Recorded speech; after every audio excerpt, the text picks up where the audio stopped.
Technology works until it doesn't. And I tell you, technology helped me to be able to meet this next man that you guys get a chance to meet. Best-selling author, one of the greatest motivational speakers in the world, and probably one of my favorites. One of my favorites as far as public speaking, because this guy, he lives out what it is that he talks about. And he had a dream. He wanted to be a writer. He wanted to be a speaker. And you know what he did? He went out and just did that. He has so many books out there, best-selling author, like I said before, but he has a new one called The Little Problem with Big Dreams. And it's been an honor and a pleasure to know him as a friend. And I like to turn my heroes into human beings. And one of my buddies reached out to me, my buddy David, and he said, I absolutely love this book. I think that you need to read it. Well, I reached out on technology to the author, and I didn't even think I was going to get a response. I just thought that, I was going to get a canned response, whatever it was, but I got a personal response. And then I forced him to be my friend. He's been on the podcast before. He actually came to the Vibe Room when it was in Salt Lake City, and I told him and his wife that they need to come out to Carlsbad to March 11th so you guys can meet him. What my dream is to have this man, one of the greatest motivational speakers in the world, actually give us a little taste at the Vibe Room in the future. So I'm going to force him to do that. I'm going to force him to be my friend for the rest of his life. And we're going to talk about not only his new book, which every single one of you needs to have, but also just the journey of an incredible human being that, by the way, has a new extension to his family. So why don't we get this party started?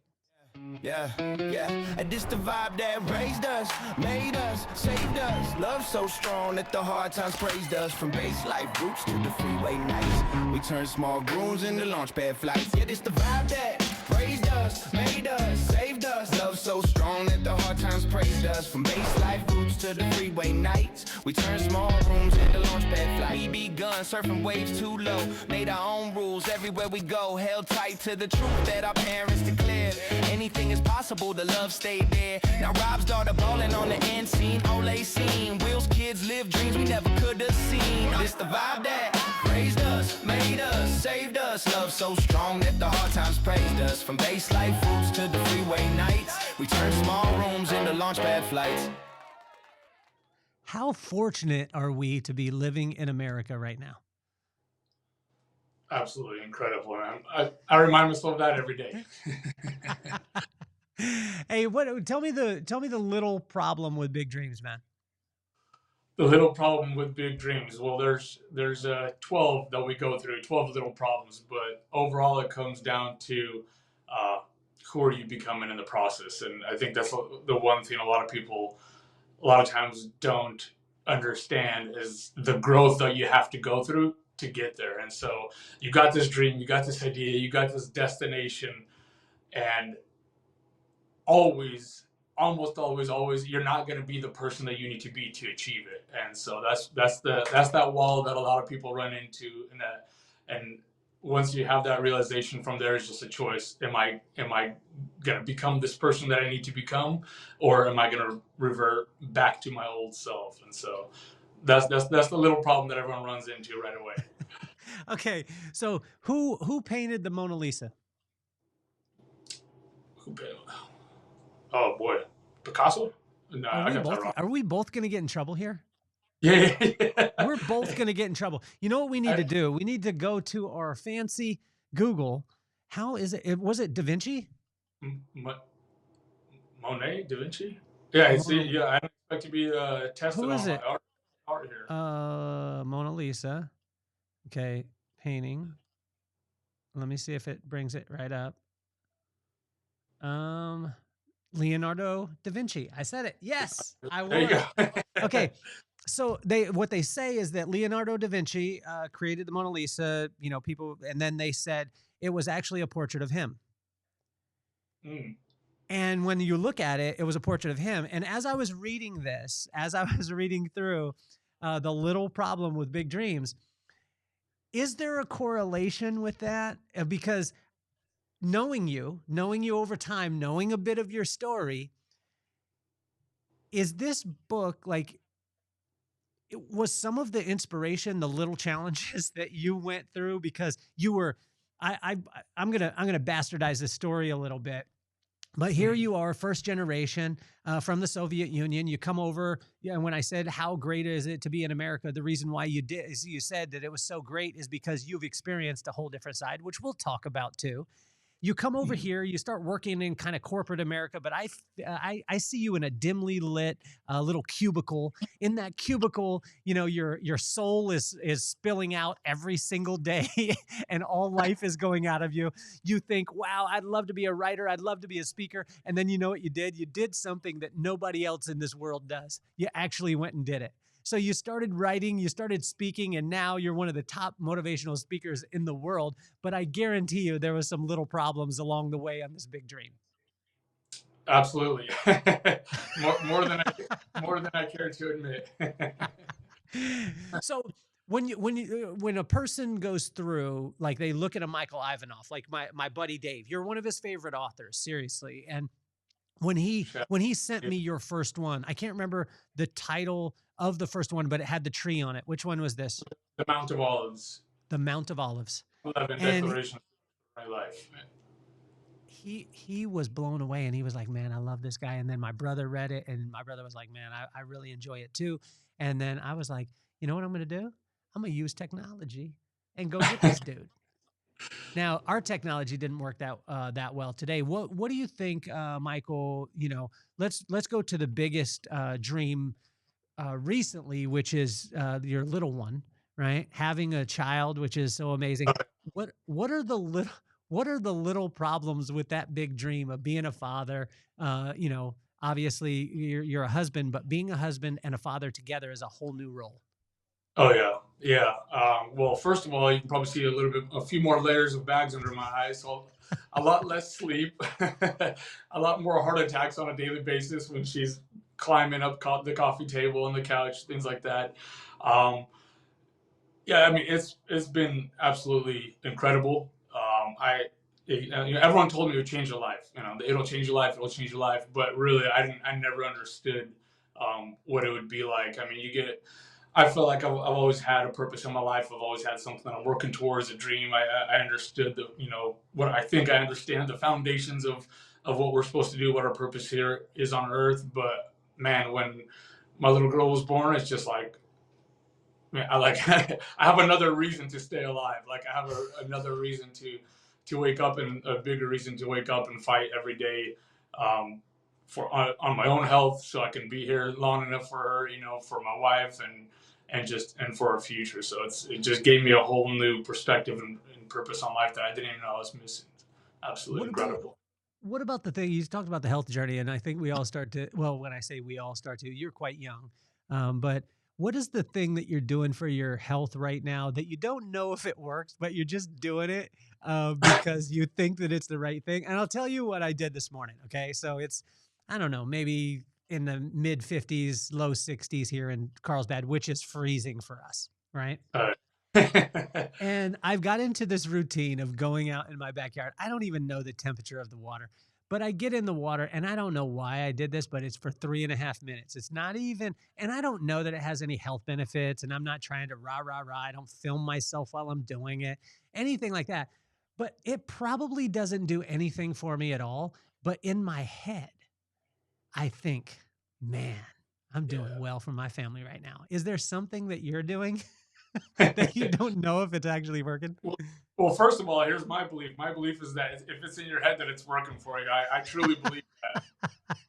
I think all things that we do for our health, I think it's incredible, but I think everything starts here. I know people who wake up, do a cold plunge every day and do meditations and 1,000 different things, but up here they're either negative or they're constantly complaining, whatever it is, and that'll kill you faster than anything you drink or eat or put in your body. So I think it always starts with the mind.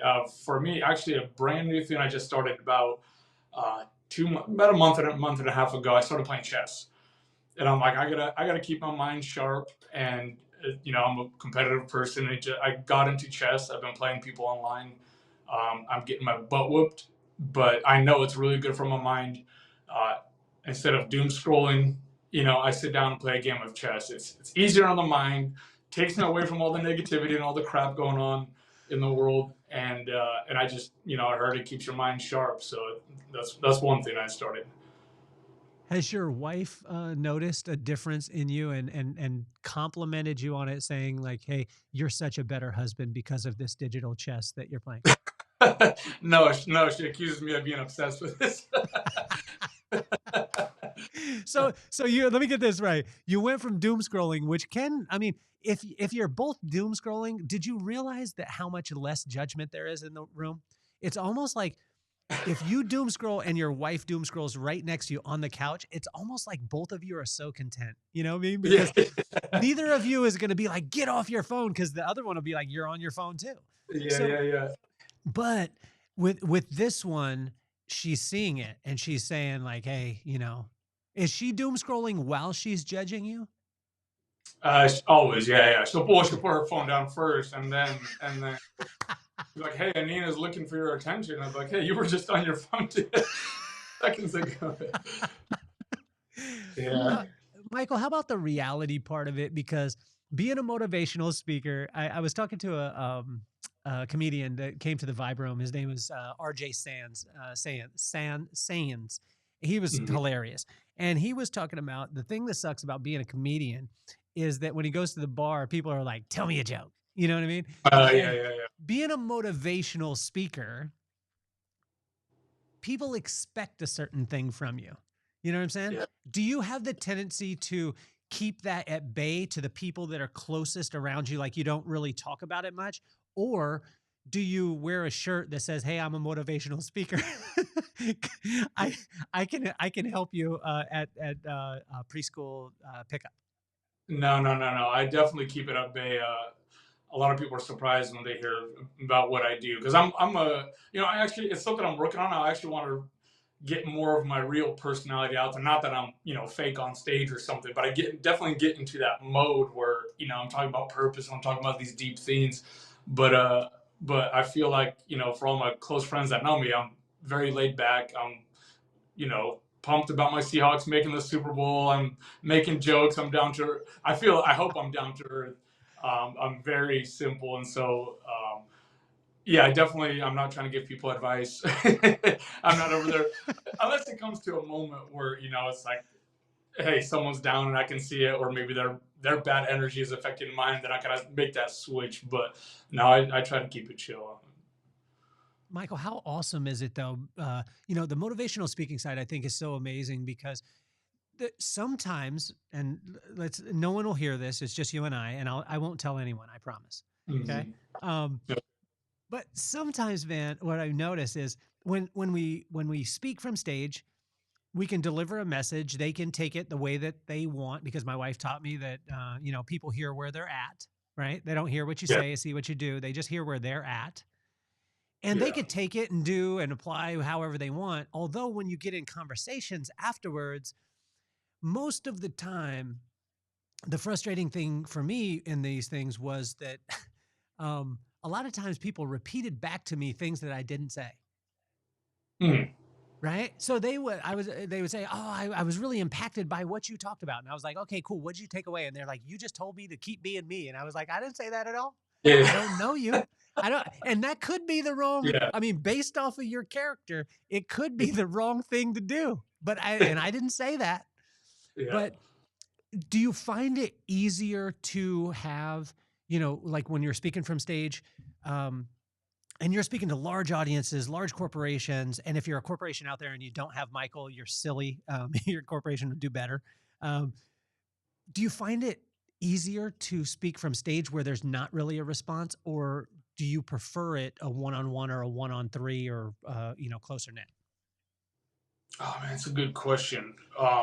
That's why I love the conversations afterwards, after the sessions, like you were saying. You hear back people telling you, um, 'cause from the stage, what I'm trying to do is I'm trying to, I don't go too far into the weeds. I'm not trying to unpack people's psychology. I'm talking about the bigger picture. Purpose. I'm talking about vision. I'm talking about waking up in the morning and having something to fight for because that changes a person.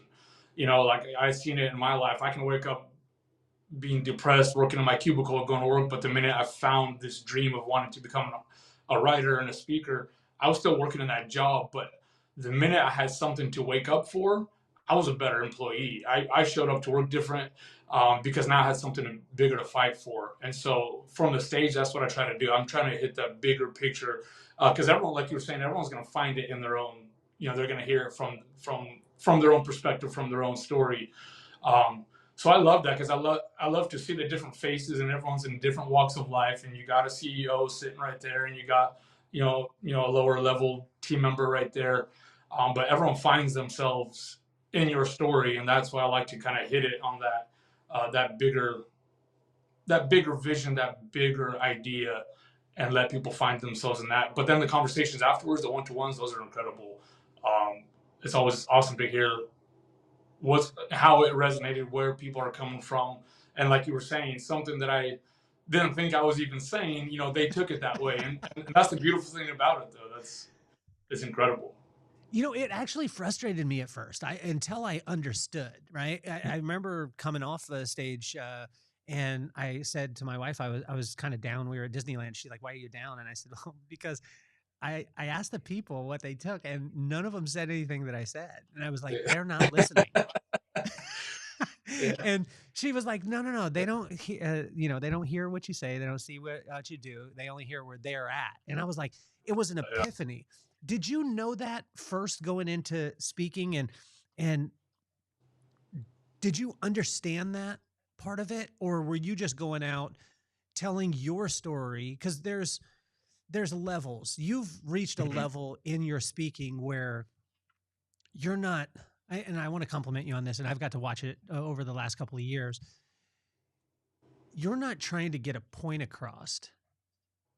Your words draw people to you. It's almost like you're the grandfather in the side of the room in his leather chair, and you're not trying to tell the kids any stories. All the kids are running up saying, "Pop, pop, pop, pop. What's the story?" What was the Yeah. shift for you, and when did you find that? So I mean, it goes back further than I realized. I realized it in training. I started to get some speaker training with. I think I've mentioned it before, with this guy named Bo Eason. He talked about the power of story, and that's going back. That ties this all together. The whole thing of you don't have to teach people lessons. If you can connect to them through a story, they're connected with you. They find themselves in that story, and they'll take all the lessons out of it. But so I learned the power of story, and so I did. You were asking if I realized this, or if I learned it along the way. It was something that before even I got into it, I understood that concept of the power of storytelling, and I did understand that it wasn't even going to be necessarily what I said. It was going to be in the way I connected with them through that story. If I can get them to connect to me through that story, see my passion, they'll find themselves in that. And so I knew it wasn't going to be about the fancy words, because that was one thing that was an insecurity of mine. It's like I'm not the smartest guy in the room. I'm not. All these other speakers have all these accolades, all these other things. How am I gonna what's my theme? How am I gonna connect with these people? And I realized that if I can do that through story, that would be my angle. That would be my way to connect. And it turned out to be that way, to where it wasn't my fancy words. It was just being able to connect through story. And like I was saying, it goes back even further, because I grew up. I was born in the Soviet Union, came here, so we grew up with very little. We didn't have a TV when we were growing up. My dad worked 2 jobs. So for us, entertainment after dinner time was story time with my dad. So we'd have dinner, we'd sit down, my dad would have his tea, and he'd start telling us about my grandfather in the war, um, telling us about, the persecution of Christians in the Soviet Union, a lot of the stuff that they had to go through, sneaking Bibles over the border, that whole thing. And so, um, I learned from him without even. It was only later that I understood the power of what he was doing. But he would tell us the same stories 10, 15 times, and we'd be like, "Oh, Dad, we're," and then within a couple minutes, everyone's sitting right there on the floor listening, and I realized the power of what he was doing, and I try to emulate that in my speaking, and that's the best way to connect with people. What was one of the most impactful stories that your pop told you about the Soviet Union that helped you to realize that maybe, you know, as much as we can complain, about our country and where we're living and things like that, that it doesn't even compare to what he was going through or what your grandfather was going through. Yeah, oh man, I mean, I got a lot that come to my head immediately. One that stands out right now in this moment.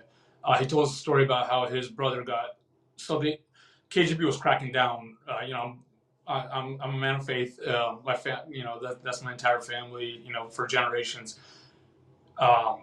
So my grandfather was holding church services. He was, in the Soviet Union, it was a big crackdown on religion. So if you weren't registered, which meant if you were registered, you had to make sure you could not talk about these things, Basically, the state was very controlling over the church, the registered church. And so they weren't registered, they were just, trying to share their faith. And so they'd hold church services in forests. Like they would get together in a forest. And my dad would always tell us a story about how one of his brothers got arrested for holding that service. And so the KGB came and got him, and and it's like he said he was younger. I don't remember all the details, but he said he was younger, and he was kind of looking to his dad, like, "Hey, what should we do? Like, should we fight? Should we?" And how my grandfather kind of just, grabbed him and kind of said, this is not the way we're gonna fight this, and he just talked about how it's like how you're being torn in two, where it's like your family's getting taken away, and it's that moment of, do we fight these guys? It can make the situation worse. So for me, it's always been a big thing. I'm like, for what we have here, there's a lot of talk about, freedom of speech, that kind of stuff. But I'm like, we get to wake up and we get to worship who we want to worship. We get to work where we want to work. We get to have a platform like this. And I try to never forget what some people had to go through just to be able to exercise their faith, and it really helps me ground me in that. You talked about stories, and stories have dilemmas, right? And dilemmas generally they create forks in the road, and those forks in the road are like, there's good and bad in both. And when you get to that fork in the road, you kind of almost have to choose. But you're pulled in both ways. I'm choosing this. This is the right thing. But then this one is dying and I feel bad. I'm choosing this one. It's not as good, but it makes me feel good right now. And then the good is like, oh no, come to me. And you got this dilemma, right? Yeah. When you watch Rocky IV, is there a dilemma for you? Are you cheering for Ivan Drago, or were you cheering for only Sylvester Stallone? I'm cheering only for Sylvester Stallone. Hey, I always say it. I'm American first and second, and Russian third. So okay, so there wasn't any side of like, because for me as a kid growing up, I was watching Rocky IV. I was like, man, like at that time it was so bad. I mean, this is so bad in movies and just society, but it was almost like, here's the simplicity: Rocky, good. Drago, bad. Yeah. But there's like, the Soviet Union is not all bad. There's great people there. Yeah. So when you're watching, you're not thinking like, oh wow, he was an all right guy. Maybe he had a backstory. I mean, maybe when we were younger, I was, I'd be a lot more like, yeah, Soviet Union, got the hammer.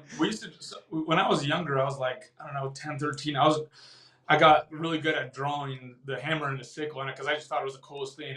And at school, we would, kids would call me commie even before I knew what a commie was, and they probably got it from their parents. And so for us, it was kind of like, well, hold on, we're here, like we're American too, but then you get this like bullying, so then you kind of like embrace the bad guy side of it. Yeah. So I was like, that's right, yeah. So that was more when we were younger, and I remember, I drew the hammer and sickle one time, and my dad's like, you don't even know what you're representing with that. Like, you don't know how much pain that that symbol has brought to our family. So so as I was getting older, I understood a lot more where we came from and what we have. You were talking about too the stories that you tell yourself, because like you'll hear someone talk, and then whatever you're kind of going through, you kind of create yourself as the hero in the story. Have you Mhm. done that with the Seattle Seahawks for you? And I mean, the story that you told yourself, is it that they didn't, you know, commit a face mask on Stafford that would have caused a first down that probably could have shifted the whole entire game? Do you tell yourself that story? Uh, are you talking about making excuses? If we're gonna start going down a list of all the calls, there's a lot more that we can unpack here. Everything is as it should be, is what I say. Yes, yes. That's the next book, Michael. The next book is Everything is as it should be. What was the emotional part that you went through while you're watching the Seahawks? Oh man, it was an unexpected season for us because what the first 2 years that we went to the Super Bowl a couple years ago in 2013, 2014, it was like expected because the team was good. We were at the top of the league, so there was this expectation. So it wasn't even fun to watch regular season games because like you were supposed to win them, So if you didn't win them, this year I had no idea what to expect with Darnold and coming in. I knew our defense was good. I didn't realize it was that good. I had no idea what to expect. So all of a sudden we're at the top of the NFC. That was a surprise, and now we're going to Super Bowl. So it's a nice little surprise. What are you doing for the Super Bowl? Like, do you guys do a party? Do you guys hang out? Does the wife cook? Do you barbecue? What do you do? But yeah, there's going to be barbecuing. All the ladies are going to bring snacks, and all of us brothers are going to get together and have ourselves a good time. Hopefully, not get into too much trouble if we're celebrating. Hopefully, we get to celebrate. We'll see. Is everyone a Seahawks fan? Like all your crew are they all Seahawks fans, or do you have that one random that's like a Browns fan? We all have the Browns fan in our life, and I believe that God does that to keep us humble and because we need to do service. You know what I mean? Like we need to really minister to that person. Yeah, absolutely. Yeah, they'll get saved eventually. No. We do have a buddy that's a Chargers fan. I don't know what his problem is, but no, yeah, mostly mostly everyone's a Seahawks fan. Is your Charger fan? Is he a transplant? Yeah, well, he's from Hawaii actually, so I have no idea how he got Okay. onto the Chargers. Yeah, Well, I mean, it would be the closest, the closest thing sure, to. maybe that. Um, Yeah. and have you been happy? Were you happy when Darnold came, or were you kind of like, because what's No, wild? I, I don't know what happened, but well, I do know what happened. Geno Smith, like, was uh, unbelievable for you guys, and yeah, then what happened to him is he went to the Raiders, and when you go to the Raiders, you know what happens. yeah. It's a black hole. It's Now literally. the Pete Carroll thing too, when he went to the Raiders, were you guys as a city and as a fan, as a true fan, were you done? Were you done with Carroll No, no, and I was saying like bummed. get him? Yeah, no, I was bummed. I thought Carroll, I thought Carroll was going to be here, with us till he retired. I was pretty bummed, but then when I realized they cut him, I was like, all right, maybe it's a good thing to shake it up a little bit. And my thing was, I was like, I just hope they go get, because you can see the way the league changes, like it's transforming, and you got all these young coaches that are just incredible, like Sean McVay and all these guys. And I was like, I hope we just go get some young dude that's on par with this new league, fast paced, um, and we went and got Mike McDonald, and I was like, it was perfect. I think at the point actually when he just got hired, he was like the youngest guy in the league, youngest head coach. So they did exactly what I was hoping they'd do, and I don't know, it's a great result. You guys, honestly, you guys look really good. My brother's a Rams fan, so I just got the Oh, I he saw. yeah, he I list was gonna leave him some hate on his Instagram, but I figured I'll let him alone. give the message to Rob because he told me like Rob. It was funny because we talked yesterday, and he loves you too, man. He thinks you're amazing. He's probably not going to like you anymore because you're a Seahawk fan. But it was funny because he ran down like uh, I opened up the can of worms. He's a Rams fan, but he's so analytical, and my brother is so intelligent. It's ridiculous, and his recall is unreal. He went through the whole season, like almost call by call, to let me know where they could have won the home field advantage. It would have Yeah. changed, all the different things. Can you give Big Rob a message about how the Seahawks are dominant? Hey, Rob, I'm praying for you, first of all. I hope you recover. No, I'm telling you, we were talking about this with my brothers. I'm like, man, anybody but the Rams. Like, anybody but the Rams, just, it doesn't matter how bad Seattle is or how bad the Rams are in that season, they find a way to beat each other. That's just how we've been playing each other for the last 20 years. So I was like, anybody but the Rams. And of course, the Rams go down to, who did they beat? Chicago. And I was like, crap. But I'm like, this is the way it's going to have to be. So, heck of a season, Rob, but this time, this is our turn. Hey, Michael, how long does it take you to write a book? Full process, probably about half a year.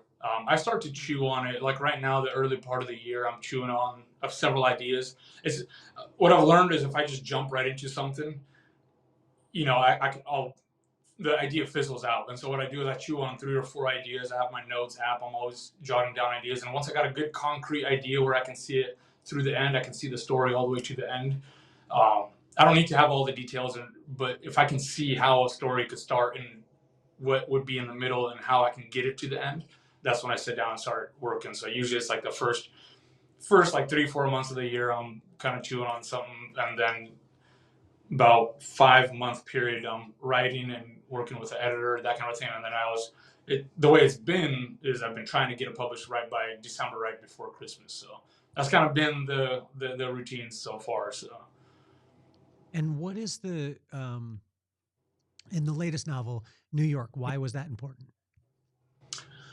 So New York is where anybody who sets out to write. New York is everyone wants to be on the New York Times bestseller list, and so that's the thing. That's like the pinnacle of what if you're, that's where all the big publishing houses are and all that. So in my novel, even though I went a different way than the story that I write in my novel, that's kind of like that's where you go, and it's just it's a cool.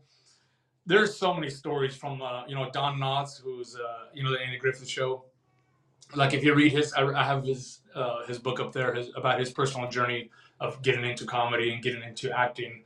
He went to New York, bet it all, then lost all his money on trying to live there and trying to make it as a comedian, and he had to move back. And so just something about that dream of a lot of people do it to LA, where they go down to LA to bet on their dream of becoming an actor, or people go to Nashville to bet on their dream of becoming a singer. So there's something about that, like leaving everything and risking it all to go and kind of gamble on this dream that you have. So that was the whole idea for heading to New York in the book.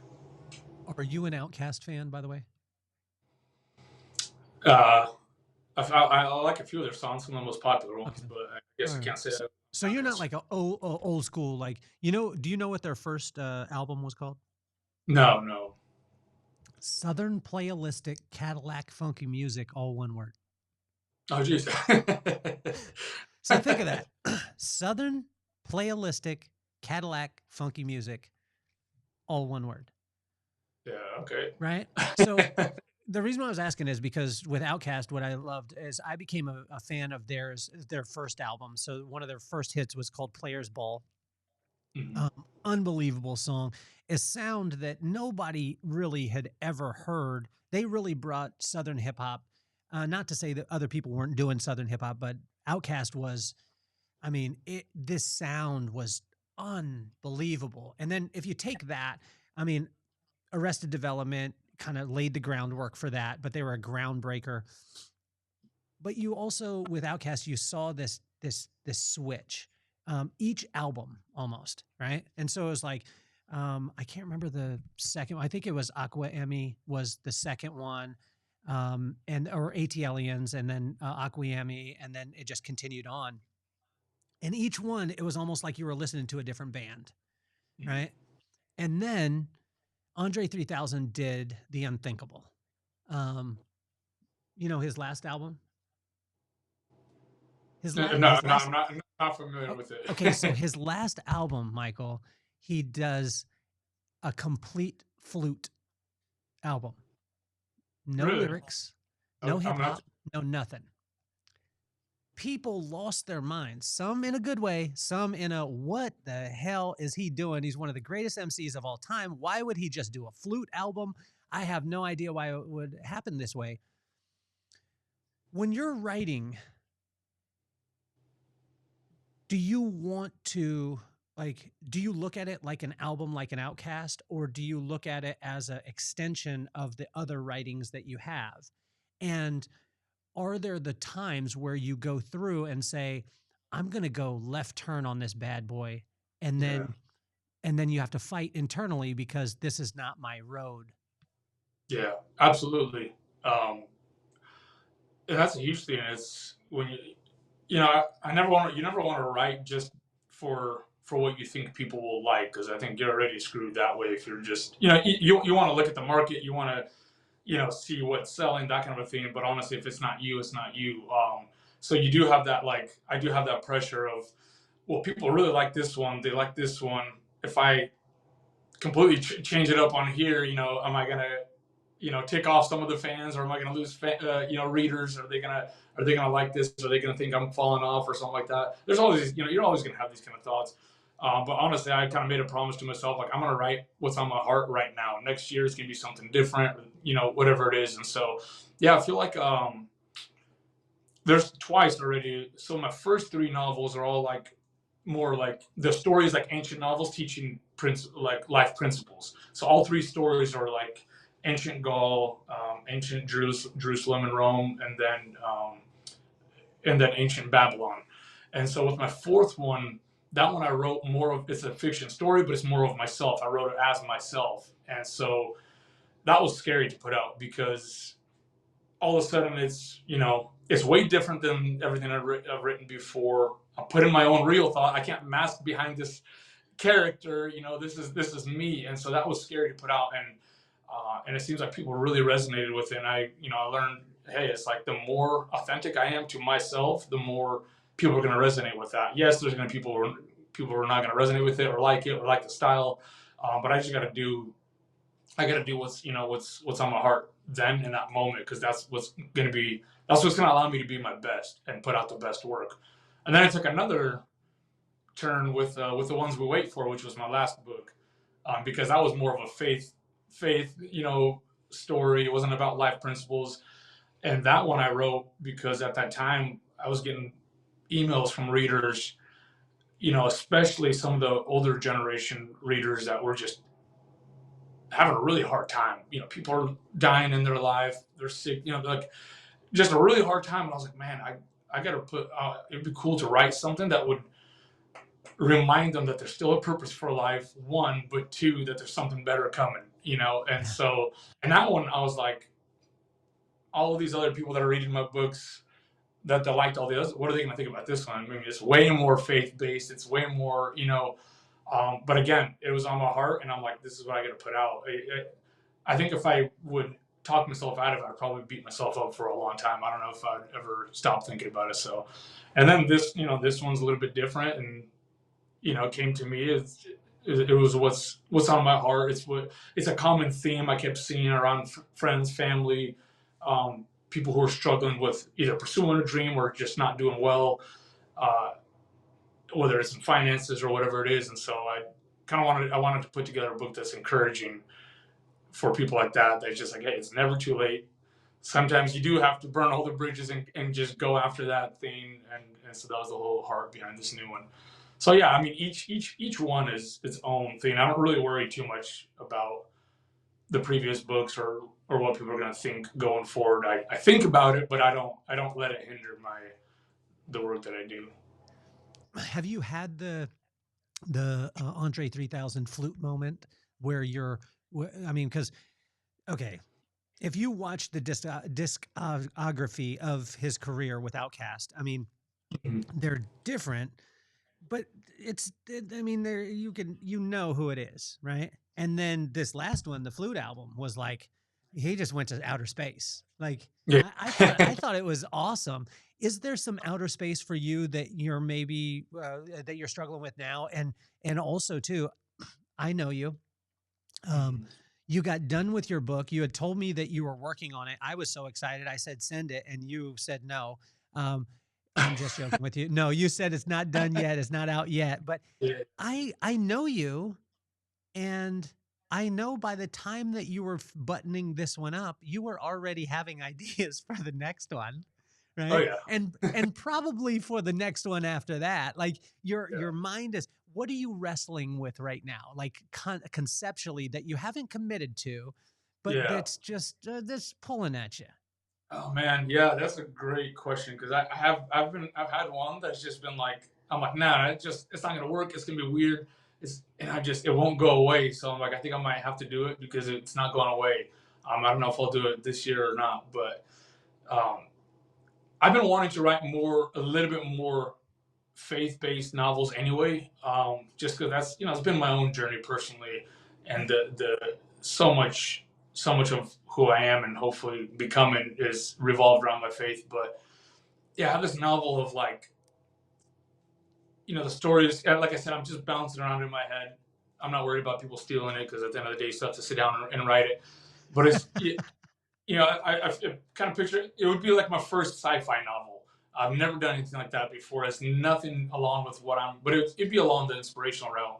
But I was thinking, yeah, it's like, let's say year 3000 and all of, the world's been completely, uninhabited now. Humanity's living out on the stars or on other planets, whatever it is. And, the all religion has been stomped out completely. And so, it's just, these are the rules that we made for humanity. This is how we live. This is how society lives. And so, and these guys kind of have their, I don't know, maybe they're patrolling the galaxy and they somehow, as they're floating above Earth, which is no longer inhabited, they have the ability to look down at different points of Earth's history and they spot the moment at the cross and they're like, what's that? Because this is so far after religion has been stomped out, so there's no concept of even this, and they start digging into it, and so kind of like even though it was stomped out, it kind of like the seed is kind of planted again, and so that's kind of the idea that I was playing with of how faith comes back into humanity, how God comes back into humanity through that little moment. I said it's totally out there, like you said, it's maybe a little bit like that.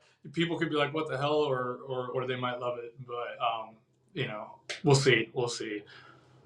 Do you find it hard because like when I'm listening to that, I mean, you're a great storyteller anyway. When I'm listening to that, I'm actually visualizing it and I'm like, all right, here's my next text message to Michael is when's the damn book coming out? You know what I'm saying? Like, and then Michael's going to respond, it's not out yet, Kelly, you can't have it. Cause that's the way that you respond to me. So, but when you're going through that, right? How tough is it? The first time you come out the box, it's you against the world, right? I'm writing this book. I'm going after my dreams. Yes, I'm a revolutionary. I'm doing these things. I'm going to go do it. Second one, people, you got half the crowd cheering, go, Michael. Inside your head, you're saying, yeah, but the other half, I'm going to show you and I'm going to be able to do this. By the third one, the whole crowd is saying, we're waiting on you, Michael. And then by the fourth one, before you even start, they're like, Michael, Michael, Michael. And then by the fifth one, they're like, I don't care what you say, Michael. It could be a piece of like, you could just crumple up paper, throw it on the floor, and everyone just be like, oh, Michael, it's the greatest novel of all time. How hard is that transition? Because at the beginning, there's the motivation of, I really want to prove to the world that I'm this. And now you're in a place where literally you could write 4 words on a page and then put the end and be like, I just wanted books to be simple, and then snap. And you would have some fans that would be like, wow, that's so profound. Simplicity in life is what we really need. Is that a challenge? Is that a challenging thing as you grow? um, I don't know. I guess I haven't spent too much time thinking about that, honestly. I just keep trying to find ways to, in the season that I'm in and what I'm going through and where I find growth and life again. I try to pass that on, through it. So I don't know if I spend too much time. Um, I think a lot about criticism for sure. I'll get snarky remarks and reviews and comments on my ads and things that I run for my books for sure. But I try not to think about it too much. I'm just I'm finding a way to um, provide value in people's lives. Just because this is how it works for me. You know, for me, it's like you can get stuck in ruts and routines. You know, and you always need some sort of like a little reminder. You know, watch an old Jim Rohn seminar again, and it just like puts you back into that mindset of like, yes, this is what I'm fighting for. I got this big dream, that kind of a thing. So that's what I try to do with my writing is just how do I keep like just being that voice in people's heads. Hey, don't give up. Hey, there's a bigger purpose for your life. Hey, you got gifts, skills, talents, and abilities. You have a gift that only you can give to the world. Don't bury that.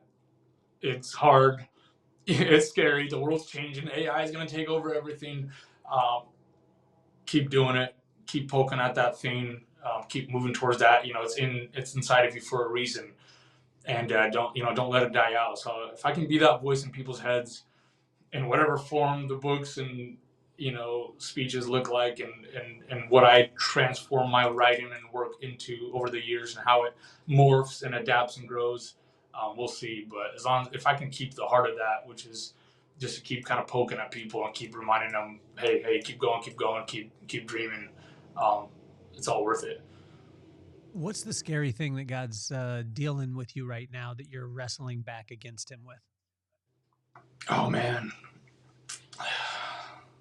I don't know if this totally aligns with what you're asking, but I feel like the more I pray to be a better person, the uglier I feel like I get. And am I just, is this the heart? Is this my heart? Or is this just now that I'm more aware and I'm catching myself, I'm just like, the way I react to something I see online or just, to someone in traffic or something like that. Or I'm just like, where did that ugliness come from? And so that's what I've been trying to work on. I've been trying to be, I was reading, I'm reading Meditations by Marcus Aurelius right now. I'm reading like 5 books in between because it's a long, there's a lot to process there. Yeah.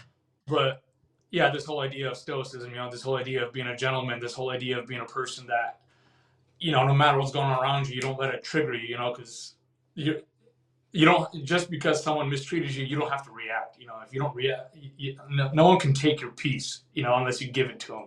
So that's been a thing that I've been wrestling with is I want to be that kind of a person.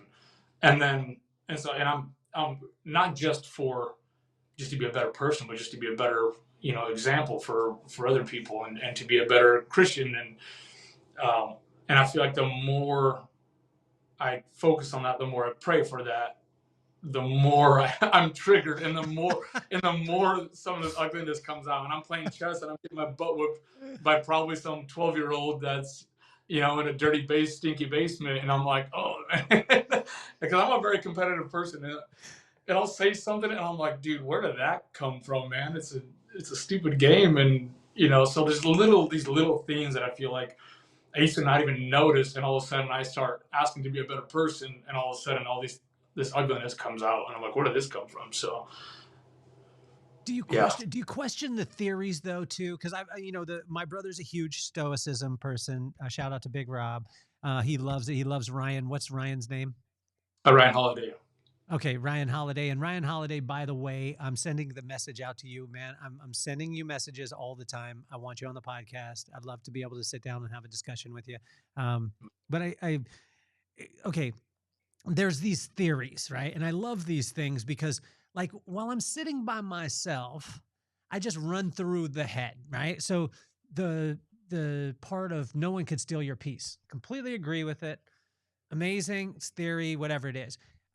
Or maybe it's a law. I don't know that it's been proven and it's been stress tested, but I could tell you last night someone stole my peace. I was watching Netflix. It was on the replay of the Free Solo guy climbing the building. Did you watch it? Oh yeah, I didn't watch it, but I've seen reels on Instagram. Okay, I want to challenge stoicism in this way. I want you to watch it, and I want you to listen to the commentary.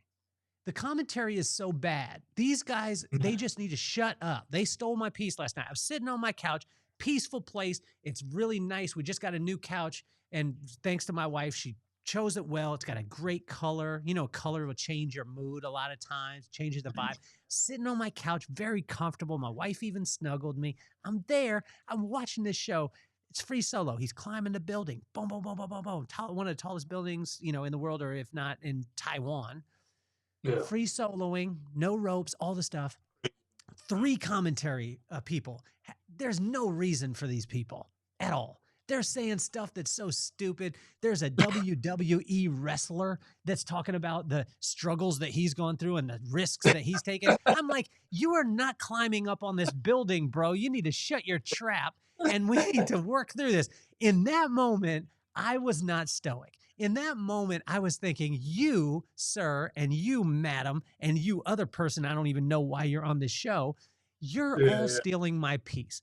Do you sometimes challenge in those real world things? And if so, when's the last time that Michael was challenged with somebody? Like, because at that time, Michael, I was not saying, you know what? It's my piece. And if I want to give it to you, then that's the only way. I was like, dude, you just stole it. I want to punch all 3 of you. Now, I didn't want to punch them all in the face, but I mean, I wanted to literally mute it and just watch the dude climb the building. I have a perfect moment for that. It was on Sunday, Seahawks game. Freaking Reek Woolen starts dancing in front of the sidelines after we just got a stop and the Rams were about to punt it, and he starts dancing. He gets a flag.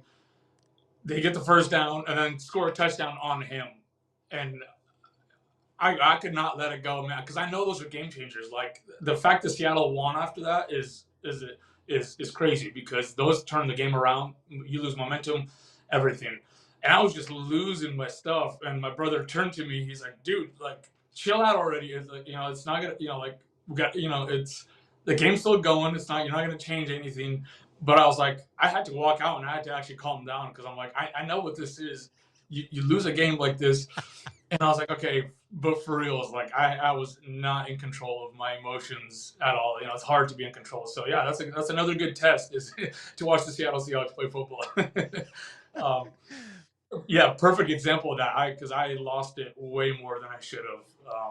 I know what's at stake, but there's no excuse for it. But is there an excuse though? I mean, you're a fan. You've been there for forever. It's your team. Like, it's our team. We say our team. The Titans are my team. I think of that. I in that part of it, I feel you, man. Like, take us to okay, that happens before you go outside to calm down. You actually have to deliver a speech. What do you do? Oh man, that would be rough. It's funny because you know what I said? I I was like, dude, if I was a coach right now, this got to be cut before he got to the locker room. Like, that. Sorry if you hear that's my little girl. Sounds like she woke up. She's screaming in the background. We love that. Hey, dude, that is music. I have a 17-year-old, 14-year-old. That is music. That's music to my ears. And her routine is to come find Papa in the office. So that's what she's doing. She's trying to get through the door. We want to meet her. But yeah, I was like, if I was a coach, this got to be cut before the game is over. But what a stupid thing to say, because Reek Woolen is an incredible player. And I was like, man, I saw Mike McDonald's interview afterwards, and he said, you get mad at the moment, but you gotta get in each other's backs. And I'm like, okay, how do I be like that? Like, how do I be in control of my emotions to where I don't? Because I probably would have. That's my emotion. I'm like this, man. Yeah. If I'm having a high, I'm high. If I'm having a low, I'm low. And I don't like that, because I feel like you say stupid things, you do stupid things out of emotion. So I was like, respect, because I probably would have cut the guy, and I'm like, and Mike McDonald's not that much older than me, so how does he have that kind of a presence? And I'm like a typical fan over here, couch critic, yelling. I'm like, how do I become a coach on this kind of a stage and not just a couch critic and yelling the dumb things and being a typical, plebeian or whatever you call them, and just yelling things, so that was a big kind of a aha moment for me right there. Well, I think taking all the ingredients into perspective, right? So one person said, I saw a comment that I thought this was so funny, is they showed a picture of Kim Kardashian and Khloe Kardashian, and then they showed a picture of like like just regular person, whatever it was, and it said, "You're not ugly, you're just poor." And I was like, damn, like that is so strong, right? But true, right? Because I mean, Yeah. that's the truth. And it was motivating to me. But if we take in all the circumstances, right? You just said Mike McDonald and you want to act like that. There's probably 40 or 50 million reasons why he said what he said. So when we take it into context, if that dude flies off the handle, like we talked about, he loses his job and loses millions of dollars. A normal person is not going to lose millions of dollars for It's true. firing that person. Like, I mean, I'm with you. I seriously, I've said it in the past. Like when somebody, I've got a. Are you an NBA fan too? I used to be a little bit more. We used to watch the Blazers all the time, go to all the games. We still go every once in a while, but much more into football. Are you going to be a Seattle SuperSonics fan when they come back? Oh, that's tough because Portland is a 10-minute drive from our. I'm 10 minutes from the stadium. Oh. Yeah. Well, do you think it has to do with the fact that Portland hasn't had a good run in the last little bit? Yeah, probably a lot to do with that, Okay. actually. All right. Yeah, it seems like they've had their opportunities, but it doesn't seem like they Well, can kind of make that see, jump. when you were talking about the fan, the quarterback, or like the armchair quarterback, whatever it is, like when I'm watching the NBA, which I love the Warriors, I think Steph Curry, I mean, should be in talks of. I mean, he's not better than Michael Jordan. Michael Jordan is the man, but Steph Curry is unbelievable. Although I believe that when a player flops, like it's happening so much in the NBA, they Yeah. should literally, like immediately, grab the guy, take him off the court, and suspend him for 10 games. I'm with you right there, man. I'm with you right there. I thought they claimed they were going to do something about the flopping, but I haven't seen anything. So, It stopped flopping for a small amount of time. Vlade Divac back in the day. During that time, they actually fined you for flopping oh, because really? he was the godfather of the flop. Yeah, But it's let's the, go it's back the to. European. It's the Europeans. No offense to anyone. It's the Europeans. It's the soccer. You It's have that to take. soccer culture. um, quick question for you, Yeah. Kelly. Going back to that, that making those emotional, irrational comments or decisions. Talking about one. If I was a coach, I would have cut Woolen right there. With your experience in the running the salons and being obviously an incredible leader. I've seen your keynote, um, incredible stuff on leadership. How do you handle that kind of stuff? Because I'm sure you've had moments where someone just did something where you're like, get out, like right there, get out, and the customers are there because that's a tough situation. You got customers there that are watching this whole thing unfold. If you've ever been in that situation, how do you handle that? I handled it wrong a lot of times. Handled it, well, what you would say right a couple of times. Um, you know, it's a rough one. It's a great question.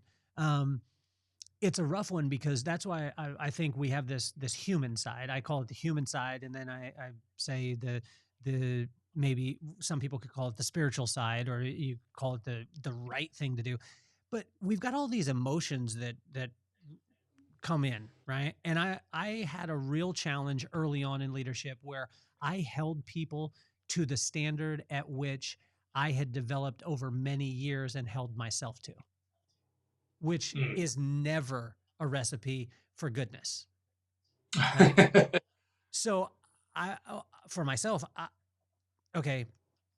I thought you were going somewhere else with that. No, seriously, it's a recipe for horrible. Like it works out well or really bad. On the opposite side, I remember there was one time where I had made a principle-based decision before money got involved. This was because it's easy to play house, right? So you and I sit down and we say, Michael, if you're ever the head coach of the Seattle Seahawks, what are the principle-based decisions that you would make?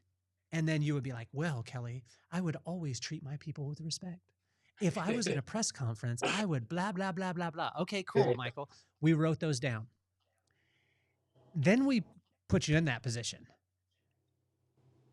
And now you have reality hit you. You always have to have either those things written down as a North Star or a person who will hold you accountable to those things. And I didn't have that as a leader early on. And so it was, I mean, it was rough, man. There was times where literally like, um, I remember, uh, let's see, I'm trying to think of a time where I flew off. I went to this was, I have never even talked about this one. Um, I went to an event here in Carlsbad, and we had had our salon here for probably, I don't know, probably 8, 9 years, whatever it was. Mhm. And I went to the event, and the people treated me amazing, like phenomenal. And then the next morning, I wasn't treated that way from some of my senior staff. Mhm. And emotionally, I was like, if these people who don't even know me treat me as well as they do, and the people who know me are not treating me like this, and I Mhm. made a snap decision and I fired a person on the spot. Oh, wow. And it caused a domino effect. Mhm. And a lot of not great things happened because of it. Do I still think the person needed to go? I think they did, but they didn't need to go in that way. Mhm. Yeah. And so to tell you, it's never ended well when Mhm. I've reacted that way. Although, man, if you've got the combination, the system on how to not make those things, when it's real, you know what I'm saying? Like Yeah. Yeah. the reality of Michael Ivanov was you're a fan, you're watching a game, your dude, and I watched it happen. Your dude was in line with the culture of today, meaning I do one play that doesn't win the game, that doesn't do anything, maybe gets a first down, and I want to stand up and I want to Yeah. and I want to celebrate and I want to do all the sellies and I want to do the blah, blah, blah, all the stuff. Yeah. Yeah. And emotional Michael was like, shut your damn mouth. Yeah. Yeah. Speaker Michael was like, you know what? We need to know where that person is coming from and what they're feeling in that time because we have no idea what they came through. Yeah. But I love the fact of the juxtaposed positions on both. Yeah. Yeah. And that's tough, man. It's like, how do you, that's a goal for me. That's something for 2026 that I'm trying to work on is because now with a little girl in the house watching me, you got those snap reactions. You got both my wife and I are on a lot less sleep now, and so now we're reacting to, and I'm like, yeah, I got a lot of growth, aside from football, aside from business, aside from other things. I'm like, even in my own household, like that, it starts right there. If I don't learn to be in control of my, emotional state right there, because, you know, you can say something, you can do something that's going to have lasting effect on your girl, on your wife, who knows? And so it's like that scares the crap out of me. And so I'm like, if I can get a grasp on it, I know I'm human still, but if I can get a grasp on it in my own household, that'll translate into speaking. That'll translate into other aspects of my business as well. But But I it's tough. tell you, Michael, I think what's so cool is to hear you. It's almost like I'm an audience member of you, like, and like your message and your message is so amazing. But what I love about your message is your message is so consistent, like consistent with the fact that I actually talk to you when no one's listening. Like I've talked to you at the Vibe Room sidebar with you and your wife. I've been in person with you. I've been on the phone with you. I've texted you and you've denied me your book. We've been through, so the consistency, but I tell you, as an audience member, to hear that you would have fired that dude on the spot last Sunday, like I'm, it made my heart sing because I was like, he goes through that too. You know what I mean? Like he feels that too. Because I think especially in an information age, and you can help me with this, is in an information age that we're in. You and I didn't grow up in this, but literally, like if your algorithm is kind of programmed towards motivational, whatever it is, it's Yeah. talking about all the things that you should do that literally are good things, Yeah. Yeah. but they're not accounting a lot of times for sleep deprivation. Yeah. Maybe your wife, this is hypothetical, super hypothetical, not even real, But maybe, you know, you walked the dog in the morning, picked the poop up, took the kids to school, washed and dried the clothes, folded them. This is all hypothetical. And then maybe you didn't get a back scratch, Mhm. hypothetically. You know what I'm saying? Like, and this is completely hypothetical. This, I mean, is not something that happened in Carlsbad, California in January, late January, or anything like that. It could happen, and Is because this a of that, friend? You're talking about a friend? because of this high, yeah, I'm saying this for a friend. Because that didn't happen, could cause you to get a little bit frustrated, and then hypothetically, you know what I mean, when you don't want to watch the Housewives of New York, then you just turn over and go to sleep. You know what I'm saying? Like, we don't account for those things. Yeah. Yeah. Can you rise above them all the time? I would like to think. I would like to believe you can. But I think it's gonna have to take an ultimate, like a just a constant state of being present. I mean, I think that's the only way I can see it in my life that it would have to happen. And I think it's gonna have to be setting up certain habits, routines, um, catching yourself 100 times, doing the wrong thing before you learn how to do the right thing, and be like, oh wait, here, hold on, there's a pattern here. I said something stupid last time. Um, yeah, I think it just might have to be just like an obsessive, and not an obsessive in a negative connotation, but obsessive as in just being present. Being constantly every day, waking up and renewing of the mind, and every day, not stacking up. Just in the same way you can stack up wins, I believe in life, you can also stack up losses. This thing happens on Monday, something else happens on Tuesday. By Friday, you explode, and it wasn't the dumb little thing that happened. It was the stacking up of entire week of leading up to this moment, and but catching yourself where it's like, hey, don't stack up what happened yesterday, and don't use that against your wife today, or and tomorrow.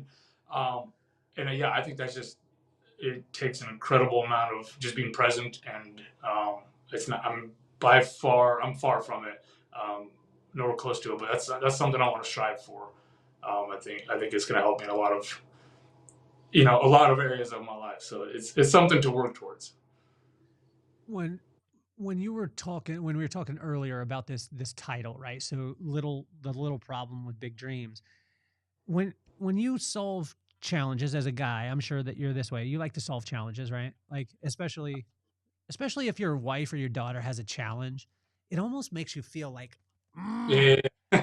I'm the man. You know what I mean? I'll go out and Yeah. hunt and gather, and I'll bring it. I solved the challenge. Okay, I had this challenge. My son came up against this challenge. Hopefully, his teachers, some of them will listen. But um, there's a e-bike rule. So e-bikes are really big here, Mhm. and there's an e-bike rule where you have to have a certification to be able to get the sticker for the bike so Mm. you can ride it to school. Oh. Uh, Okay, so I've got friends who are sheriffs, and I've got friends who are volunteer sheriffs, and you can probably imagine where this story is going. I made a call and I said, "Hey, how can I get one of them stickers?" And they were like, "Well, I don't know," and all this stuff. So I had to do my research. I, worked it out, and my son got certified. Got to go into the school yesterday, get the sticker, put the sticker on the bike. I was like, "Yes, I solved this challenge for my son. I'm the man." Then I realized this morning my son was riding his bike to school for the first time, and now Dad doesn't get to pick him up from school. Mm. What's the last little problem that you overcame on the way to your big dream that created another challenge that you didn't even know was there? Oh man, that's good.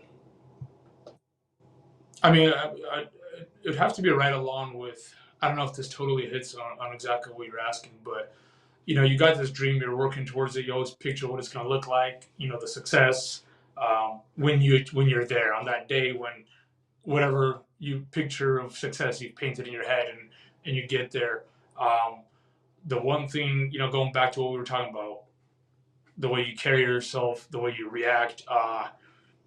one of the biggest things I notice is like, how do I now uphold myself to that standard of, yeah, I reached this picture of success that I thought, that I was imagining in my head, but now how do I hold myself to that standard, to where people who know me a certain way or who look at me a certain way, uh, it's not to be somebody that you're not to pretend that you're somebody that you're not, but how do I now hold myself to the standard that I have created? Meaning, like, if I've created a certain platform, now behind the scenes, am I living in the way that I'm portraying myself as? And like I said, this is not to be fake or wear a mask, but to actually live out now, um, the kind of person that you've portrayed yourself to be at, and that's not as easy as it seems.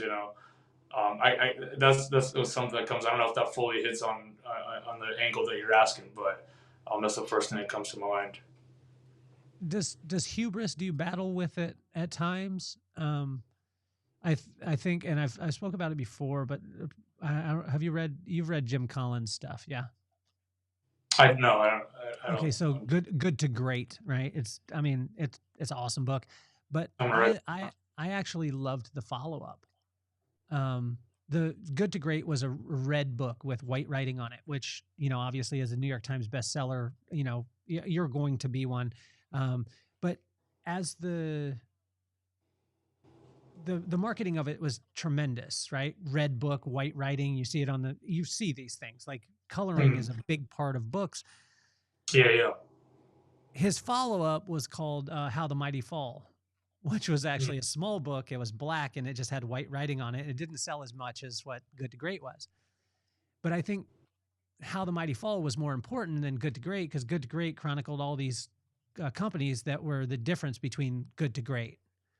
But then How the Mighty Fall chronicled 90% of those businesses that actually failed. So the ones that he said, this is the difference between good and great, the follow-up book, which very few people read, was how all those companies failed. And they all had 5 characteristics. In the middle of them was hubris. And when I read it, I was like, I wanted to be refined, Michael. So I read it and I was like, oh, hubris. Hubris. But I still was like, I have no idea what this means. And cell phones weren't as prevalent at the time. Yeah. Google wasn't as prevalent. Now I would just be like, Chat GPT, hubris. Break it down for a 12-year-old. You know what I mean? And put it in my voice and prompt it that way. But I didn't know what it meant. But for when I read the meeting, it just said the assumption of success because of previous success. Yeah. Do you battle with hubris as you've been going through your career? Oh yeah. I mean, a very specific example. I do a lot of marketing from my books. I do a lot of marketing online, like Facebook ads. It's an awesome way to find new readers. Spread your reach. I got ads running to Ireland, Australia, UK, because it's all English speaking countries. So I'm spreading my readership that way. But Facebook is an animal. It changes constantly. Algorithms change, things like that. So what was working fantastic for a little bit, and I'm like, hey, this is awesome. Books are they're just gonna keep rolling. Even if I shut all this stuff down, they're probably just gonna keep rolling. And you're obviously, when you gain readership, you gain readers. So you're gonna have that organic growth. But then when everything tanked, Facebook made a single algorithm change, and I'm spending a lot of money daily running these ads. And then it's like, oh, it'll correct. And I was like, oh crap, it's been 3 months, it's not correcting. And now I don't know how to fix it, because I've been chilling on the success of these are the kind of ads that work. This is the kind of targeting that work. This is what's been working for me. And now it's taken another 3 months on top of that to figure out what Facebook likes now from its advertisers, and what it's going to put up with and what it's not. And so in that, yeah, that it cost me.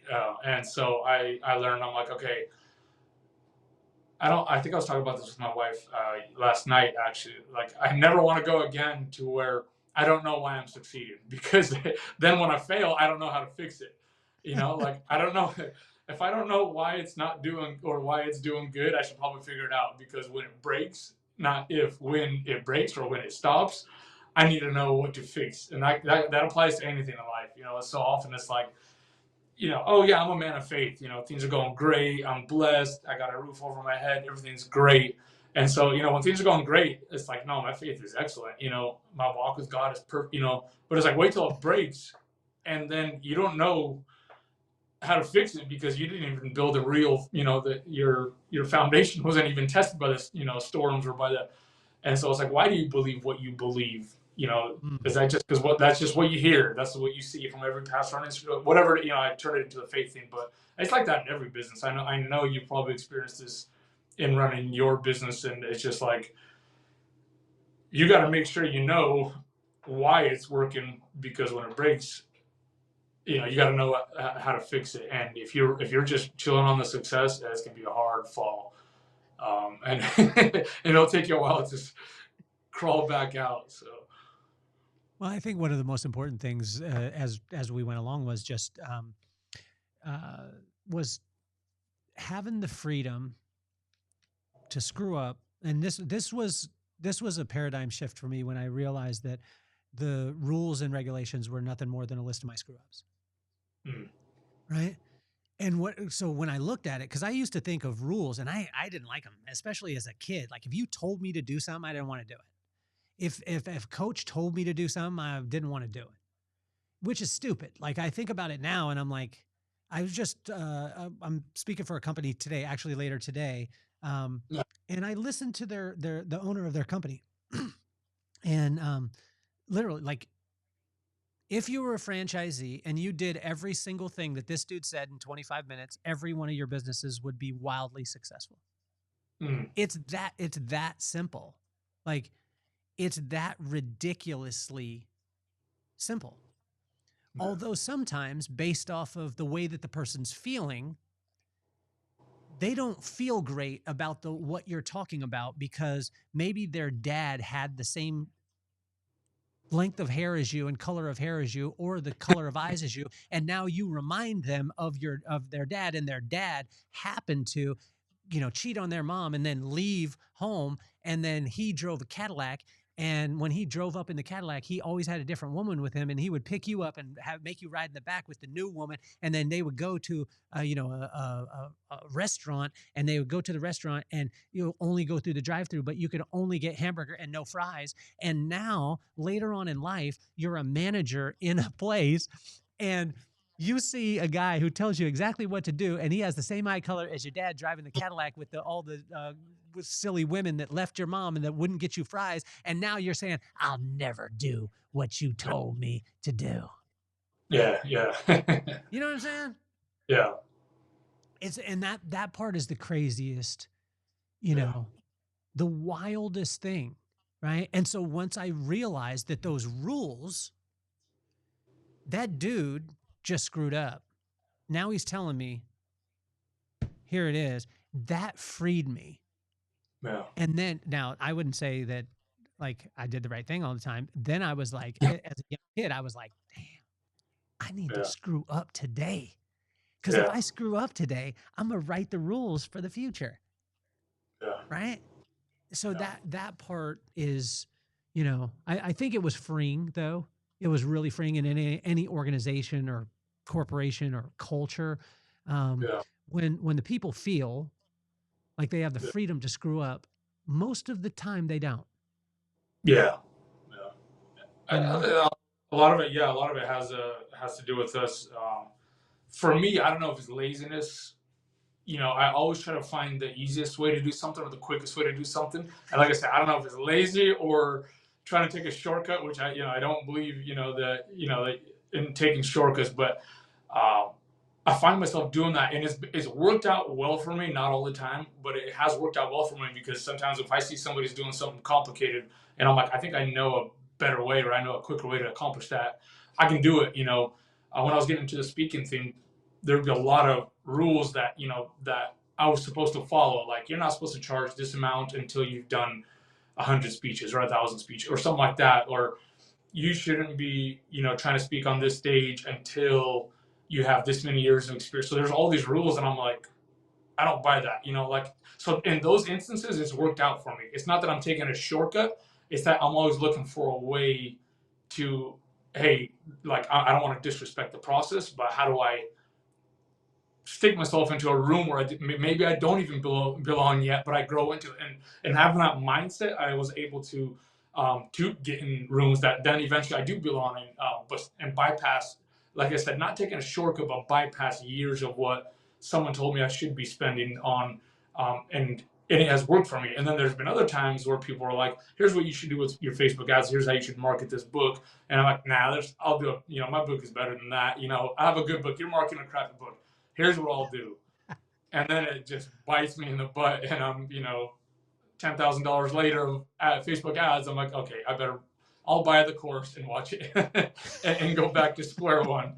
Um, so I think a lot of times we want to find our own way, which is not necessarily a bad thing as long as it's not just out of laziness. So that's what I always have to, that's what I always have to check with myself.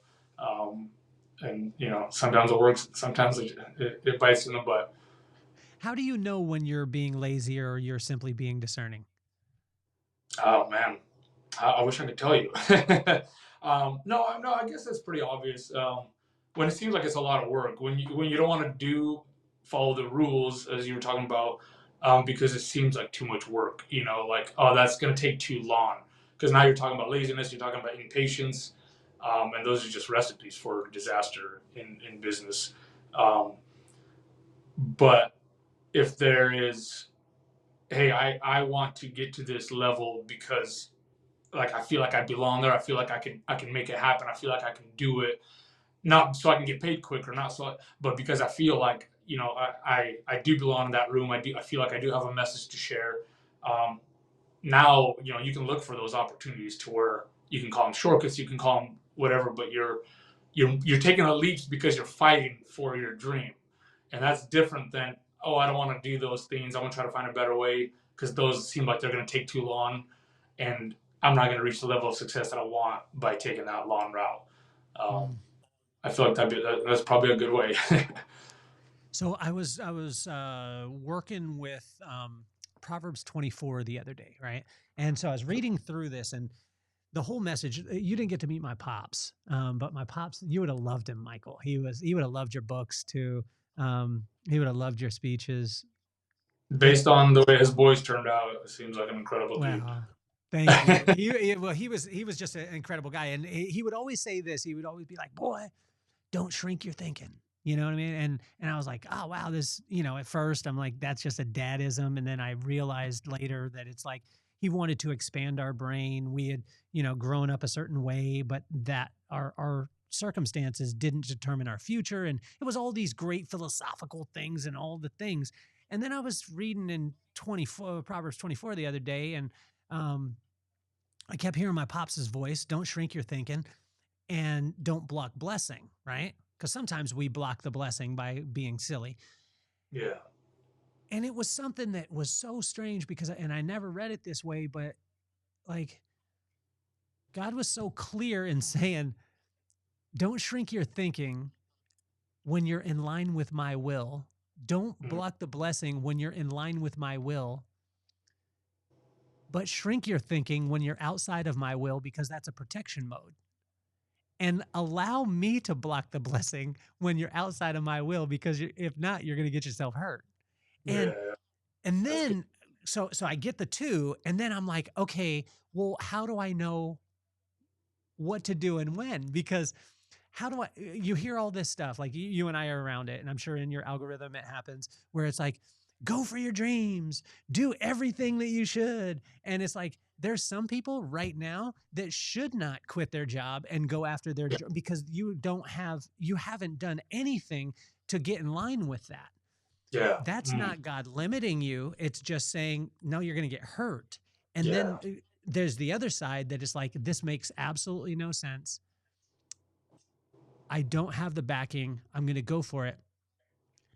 For you, Michael, what's the stress test, or how do you know when it's God's voice saying, Michael, make the leap, or it's your voice saying, Michael, you need 14 more ice cream sandwiches because you deserve it? Man, that's so good. I love the way you explained it.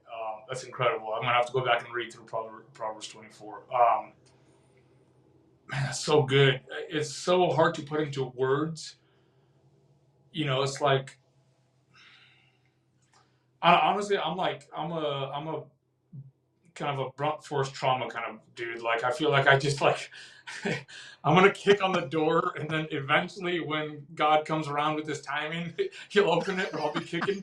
It's like, so I've had this philosophy where it's just like, maybe it's not the right time, but I'm just gonna keep kicking it until it is the right time, and I won't go away.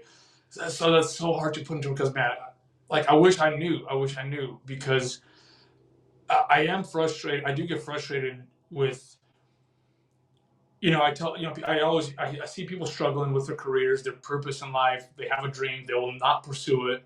They're staying stuck. I can tell it's because of fear. It's not because they're not qualified. And I'm like, the most simple and cliche thing is take action. Like, I don't know how else to put it into words. It's really that simple. I'm not a genius. There's people that can put it into words so much better than me.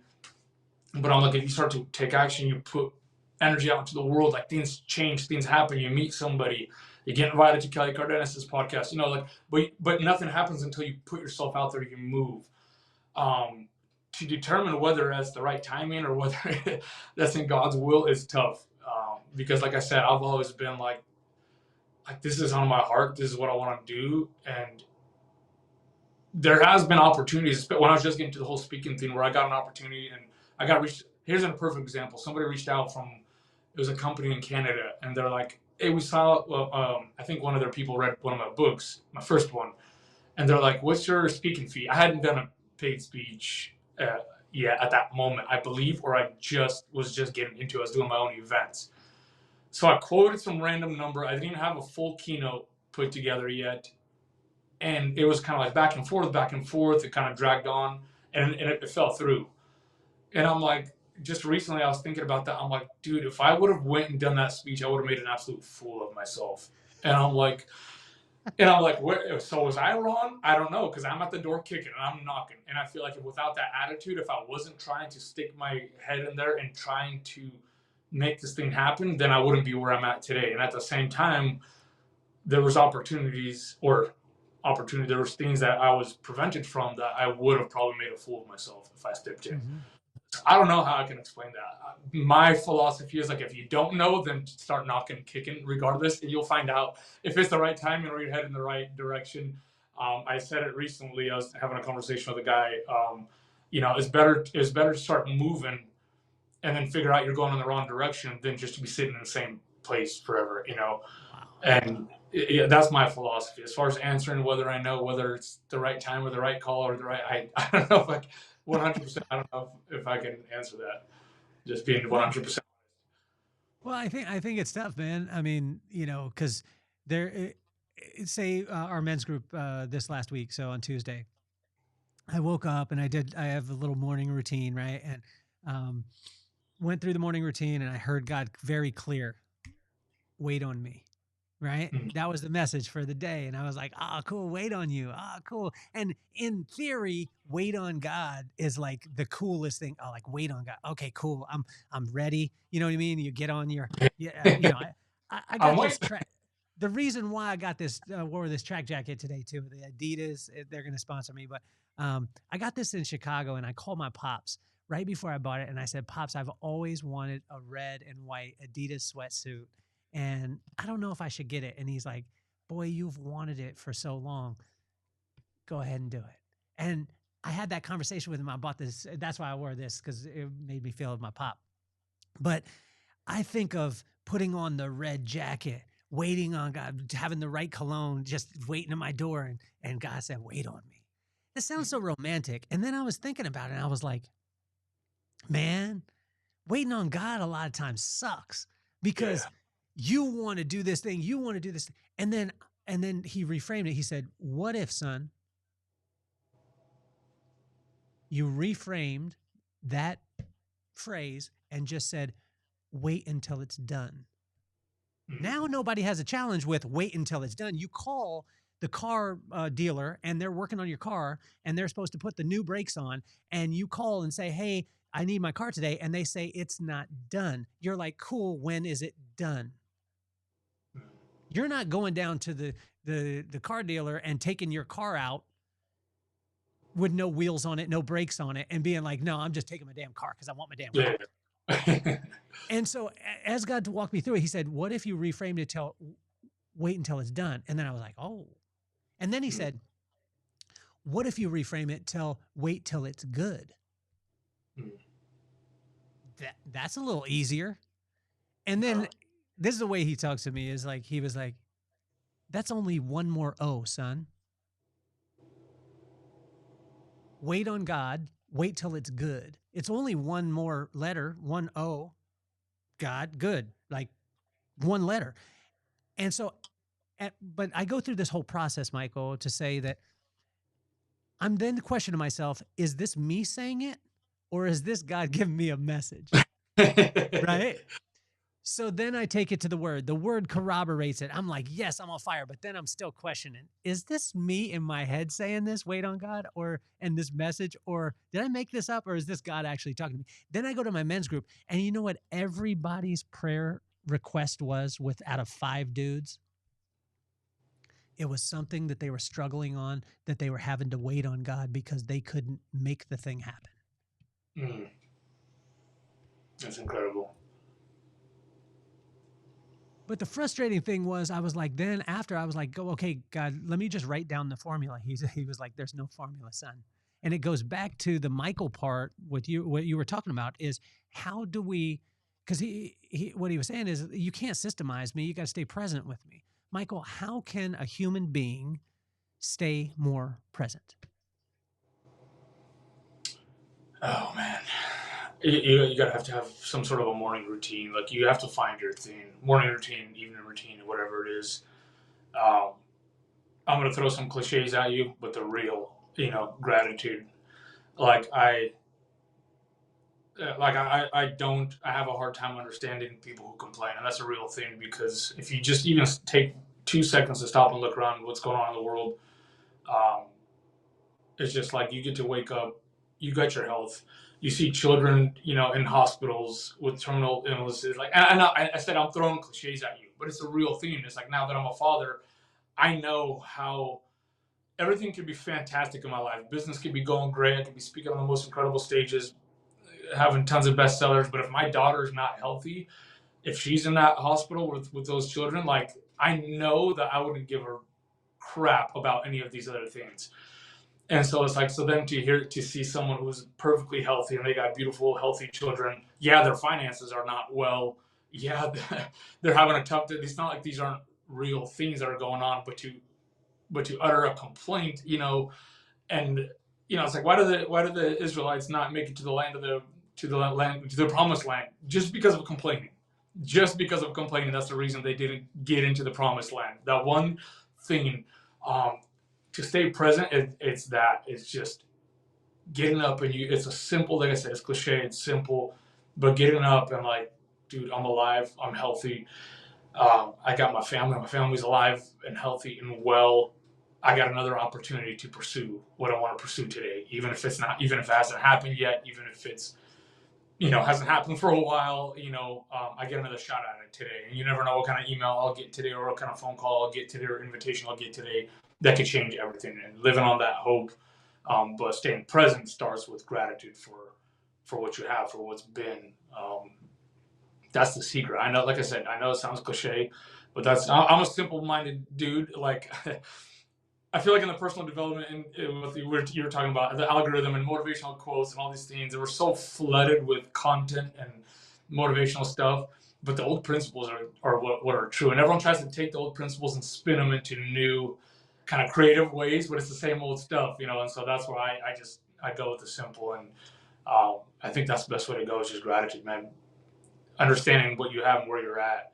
And taking, even for a second, if you stop to take a look at what some people are dealing with, or whether it's their children or their family or they lost someone, it's just like it forces you to shut your mouth pretty quick. And I think that's the best way. Does complicated ever work? What's funny is right on my whiteboard I have right there. Every year I start my year off where I put a word on my whiteboard right there in my office. This year I wrote simplicity in the way that I talk, in the way that I operate my business, in the way that I try to solve problems. No, I don't know. I don't know. Right now, I would say no. Right now, I'd say you got to um, find, if you need to say something, you say it in the most simple way. If you need to do something, you do it in the most simple way possible, not to take away from the creative, not to take away from the hard work. Um, but if I'm understanding your question correctly, or the context, I would say simplicity is key. I guess it just depends on the context of what you're asking. Well, are you familiar with Dilated Peoples? It's a hip hop group. Oh, no, okay. I'm thinking Oh, you're you talking thought about the peoples, Dilated Peoples, Dilated but they have a song that's basically a saying that is very it's not just their saying, but their song is "Don't take my kindness for weakness." Right? And so have you ever experienced, like, when you are making things simple, very digestible, things like that, have you had here's the backstory of it. My pops always said, be the dumbest person in the room, because then you find out where people are at, and you find out how they're going to react in certain situations. Sometimes they act foolish towards you and ignorant towards you. And he says, now I know where you're at. Now I know how I can deal with you. And there's others that extend a hand and make sure that you're good. And then you draw the best or the worst out in people. That's what he would say.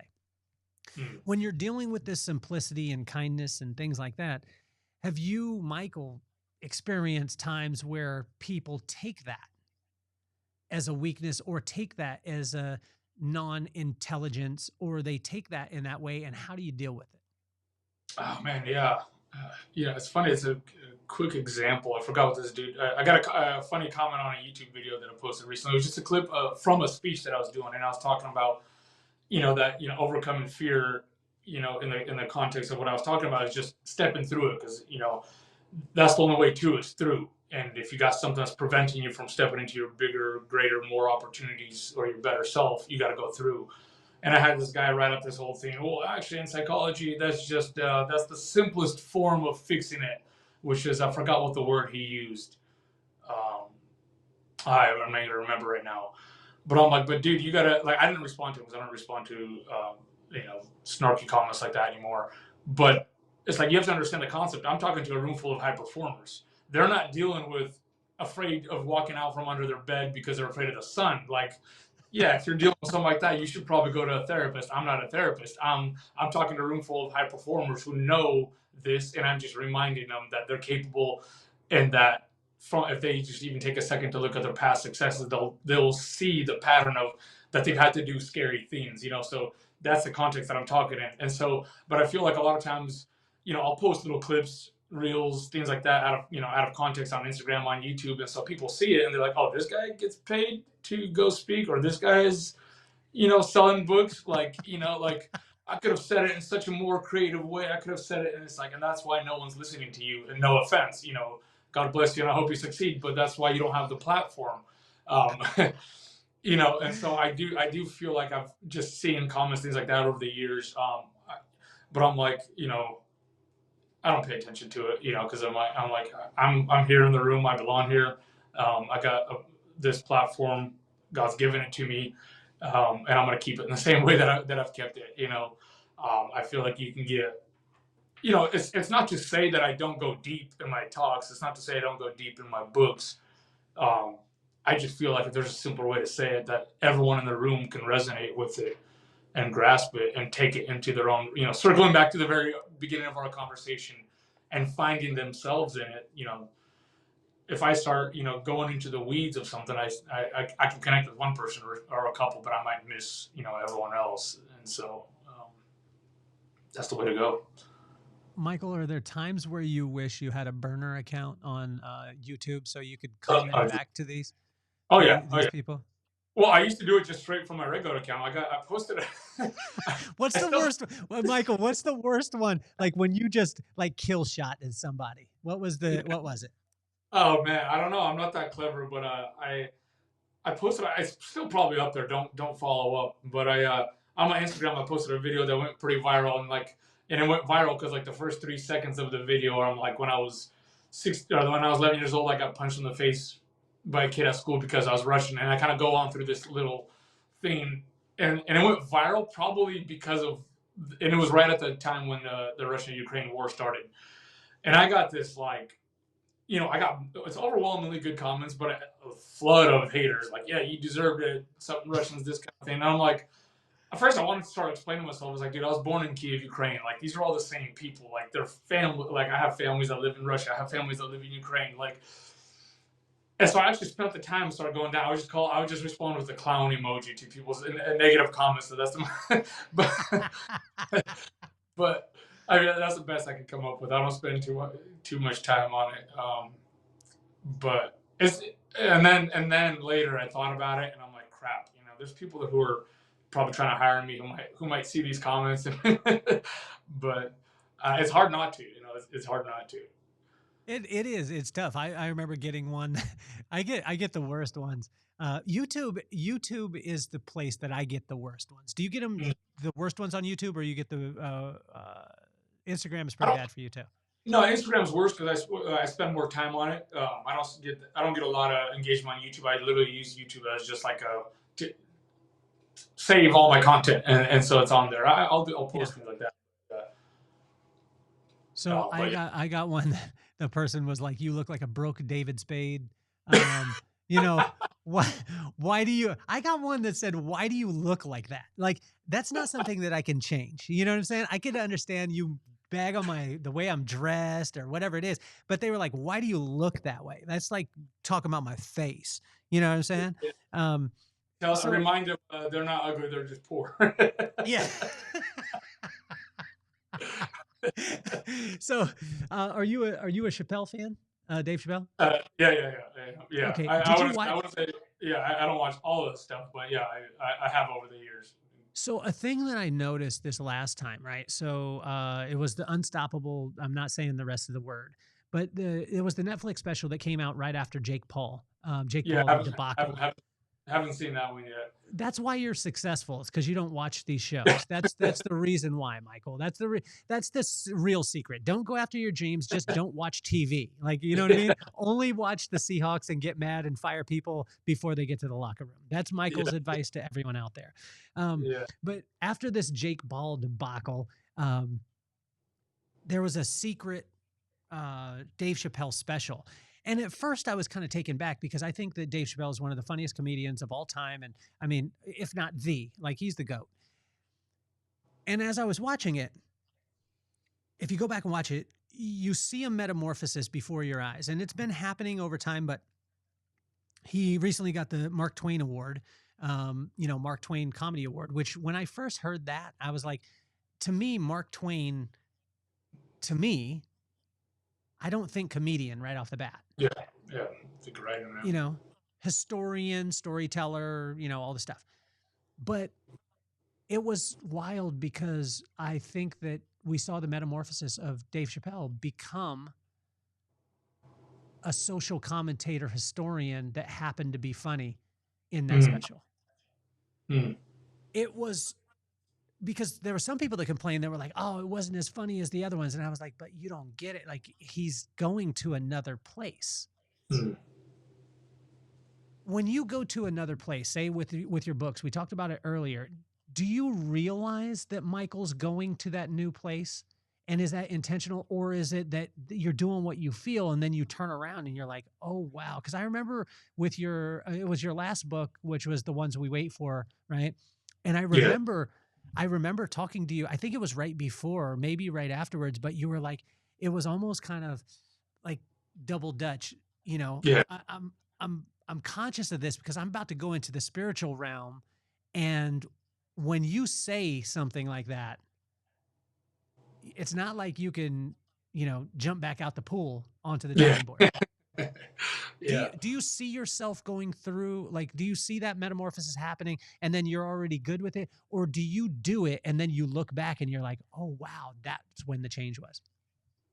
No, I think it's, I'd say it's intentional. Yeah, I see it. I try, I'm always trying to push myself. I'm always trying to challenge myself as well. That's why, the writing thing is so fun because it's like, you get to put your best out there at the time you're at right now. And, in a year from now, it's not going to be your best anymore because you're constantly changing, you're adapting as a person, your experiences change. I don't want to go back and read my first couple books. I still run ads for them.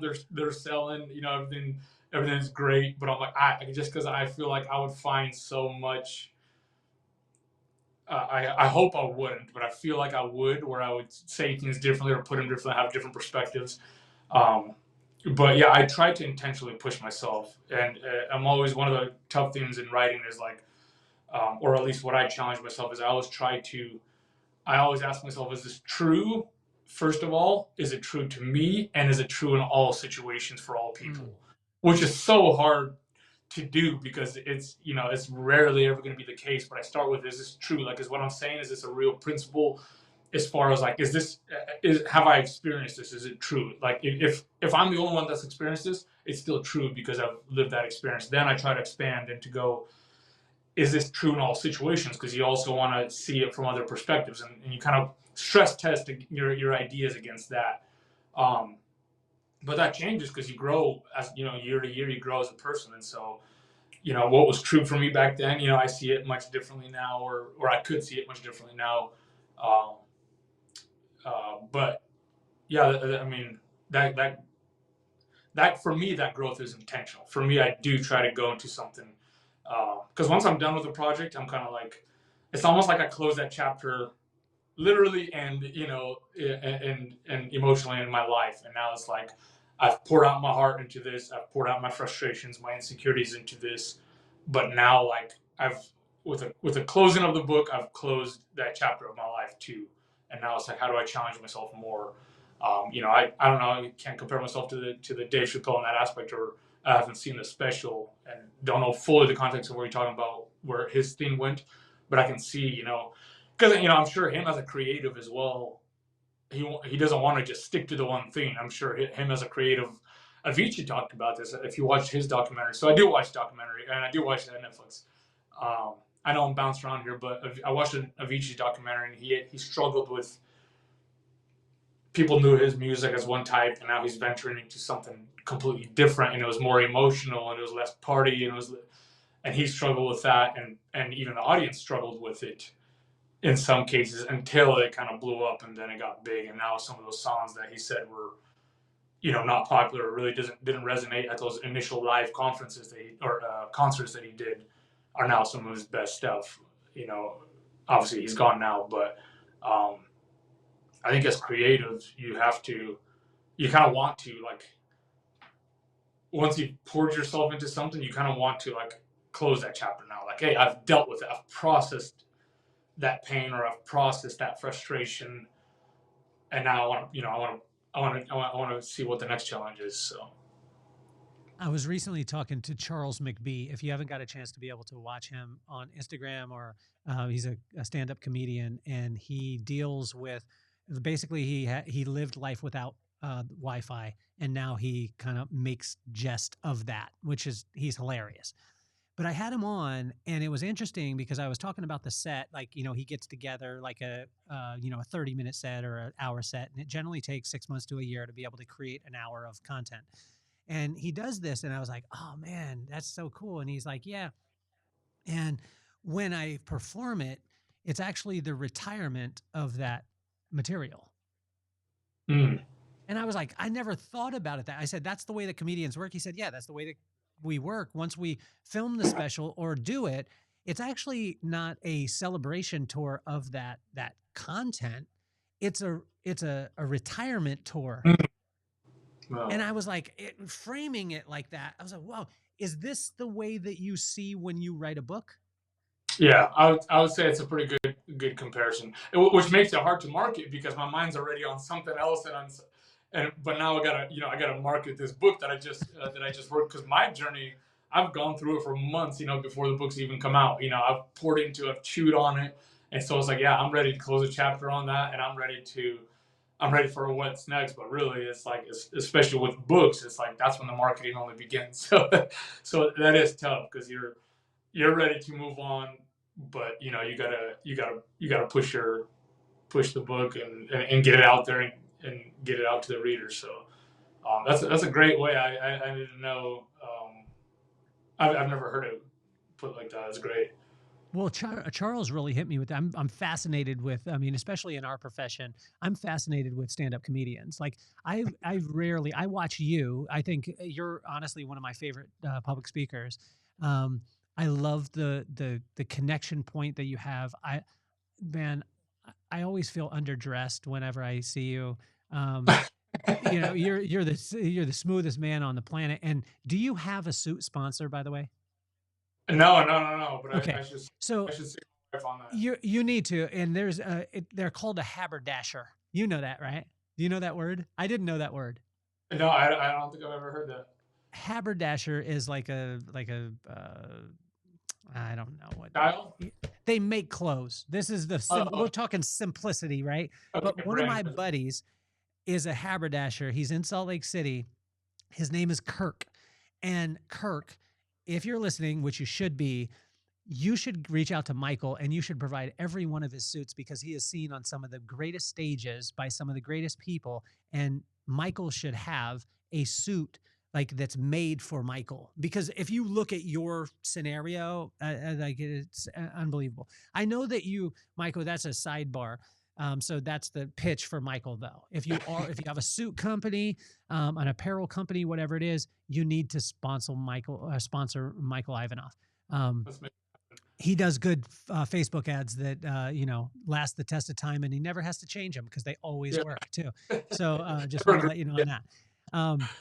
Okay, I know that you like to allow your audience to see themselves as the hero that goes to New York that wanted to write the book, but then they encounter 12 little problems, along the way. You wanted them to see it. Okay, let's forget about them for a second, right? We won't tell anyone, just you and I here, Michael. The movie's coming out. In your head, who stars in this movie? Oh man, if you got to have the ultimate, your book, The Little Problems or The Little Problem with Big Dreams. It's coming out as a motion picture. Who's your guy? Who's the some of the other characters? And think they got to be on a billboard. They got to sell the movie. Who is it? Oh man, Shia LaBeouf. I love the dude. I know he's off his rockers every once in a while, but he does such a good job of that like nitty gritty character of like. Have you watched Peanut Butter Falcon? Mm-mm. It's a great movie. You gotta go watch it. He's on this journey with this Down syndrome kid. Kind of attaches himself to him, and he's like pissed, and he's trying to ditch him, but he ends up bringing him along because he's running away from some mistakes that he's made in life. But yeah, he's just so good at that like emotional and that like bottom of the the rock bottom kind of character. I feel like that would be great for my story because it's such a if I did a good enough job of portraying the character in the book, hopefully it would be you get a lot more sense of you would know who I am a lot more because I really try to put myself in there, and it's just like this person that's kind of cocky, that kind of thinks he can do something, that kind of has his belief, but at the same time is dragging along insecurities and things like that. And so it's like this constant back and forth battle with this guy who thinks he can do something great, but at the same time doesn't really think so. I know it's a paradox, but I think Shia LaBeouf would be awesome for that. This is going to be taboo, especially for writers. How does AI play into your writing process?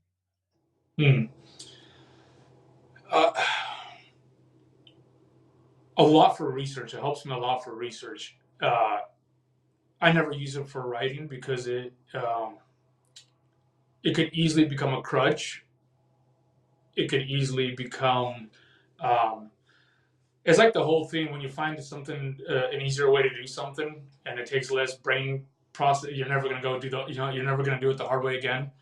And I just think that's a rough way to go. If you like, my goal is, when if books are still a thing, if people are still reading books when I'm 80, I want to be the best writer. Like I want to have grown so much as a writer, and that requires thinking and like literally wrestling. Like I view the brain as a muscle, where it's like you're wrestling, and it gets easier, and something it's really hard for a little bit, but then it gets easier, and that means there's growth. I'm trying to get better at Russian again. This is a side thing.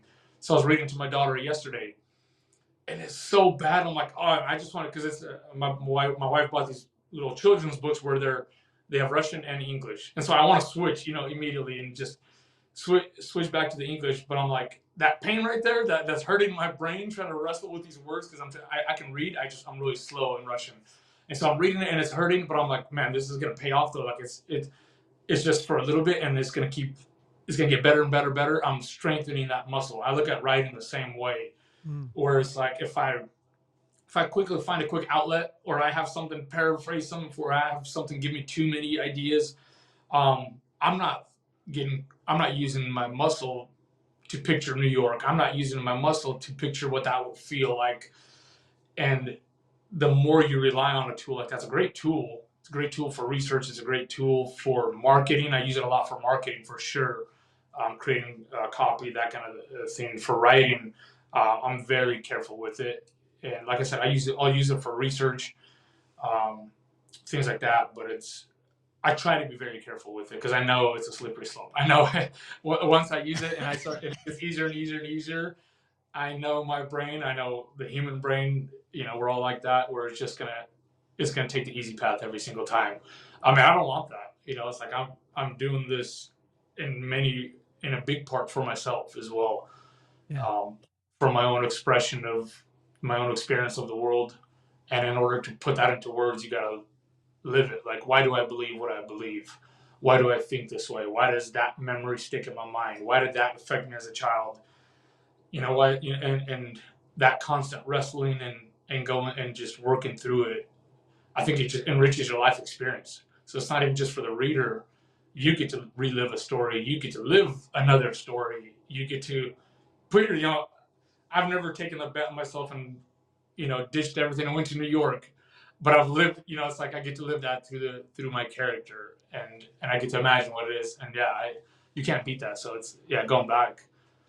I use it sparingly and carefully, but yeah, it's something I would, for someone who's writing work. I think for nonfiction, people probably use it a lot more. And even then, it's like if you're writing, I have your book up here, your first one, the 6 indicators. Yeah. We rebranded that. You you have the hardback? I have the hardback. You do? Yeah, let me hold on. We're talking about it. Let me pluck it out. Hold on. Yeah. Dude, I have one. They're not even in existence anymore. I think I think it's signed. It wasn't signed to me. I bought it on Amazon, but it was a signed copy. Yeah. Which is it? Yeah. Hold on 1 second. It's here. Give me 1 second. Let me find it. You can edit this part out if you would like. No, we're keeping this part. No, I'm gonna try not to knock all my books off. That's wild, man. That's an honor. Yeah. And I do have your Proverbs book as well. I gotta start cranking through that. Look at that. Dude, that's so great, man. Hardback with a jacket on. Jacket, little dust jacket. Yeah. It's great work on this, by the way. Thank you. Yeah. Do you know how long it took to write that book? No. Trudy. So this came from Amazon. Wow. Yeah. I have no idea how they had this copy on Amazon, but that's what came. That's crazy, man. Yeah. Really cool. Okay, do you know how, let's go back to, do you know how long it took? No. 6 days. 6 days. Okay. 6 and days. That's without AI. Okay, so I'll show you my writing utensil. It was this one. Okay. Okay. And then I'll show you how I type. If you're on YouTube, you can see this. But what my dad taught me is you put your fingers where you're supposed to be. Right. Okay. Okay. And then you go. So I did it 2 fingers, but I had my fingers in the right place. But every time I just only type. Oh, let me go back to this. Sorry. Yeah. No. That's wild. Let me go here. There we go. And see, I touched the screen and it brought us back. There we go. But I literally typed the book with 2 fingers, and I was in the side yard and I didn't have a laptop. So, Michael, I took an iMac, like the whole iMac. I took it outside with an orange extension cord and put it in the side yard. I put a pillow on top of my lap and then put this on top of that because I didn't have an ergonomic keyboard. Yeah. And I did this Really? for 6 days. And my wife would come out and she'd be like, "Are you joking? Are you coming to bed?" I was like, "I got to get this done." And then I was like, and I did it. And the whole time I'm thinking, my wife was like, "Why are you trying to get it done this quick?" And I was like, this is a great story. Well, hopefully it is, now that I just said that. In my head, I said, when Oprah interviews me about the book and I say I wrote it in 6 days, she's going to say, "Wow." It's going to be like a break, like a beat in the show. They're going to change the camera angle and all the stuff. And Oprah hasn't called yet, Michael. Maybe she'll see this. She's been busy. But literally like bap, bap, bap, bap, the whole thing. And then, do you know the guy named Paul? Do you know Paul Long? Oh, go ahead. Go. Yeah, I do. I know. I don't know him. I know of him. I know he's a speaker. Okay. What were you about to say though? I'm sorry, I interrupted you. No, but it makes sense because this book is so like when I was reading it, I'm like, I could literally hear your voice, and it's just you talking.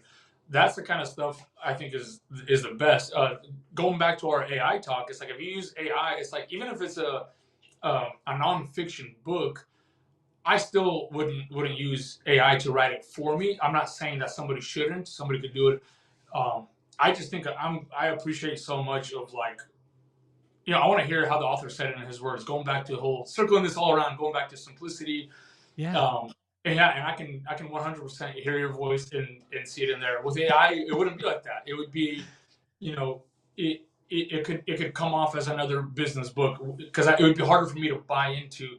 Not that the principles aren't great, but it'd be harder for me to buy into because I want to know the 6 indicators, but I want to know how that you live them. So you're teaching me them because you live them, and I know you're not just some kid in another country who just chat GBT'd it and is selling it to me as made up a fake name and is selling it to me as this business book, and I'm learning from someone who's never done business.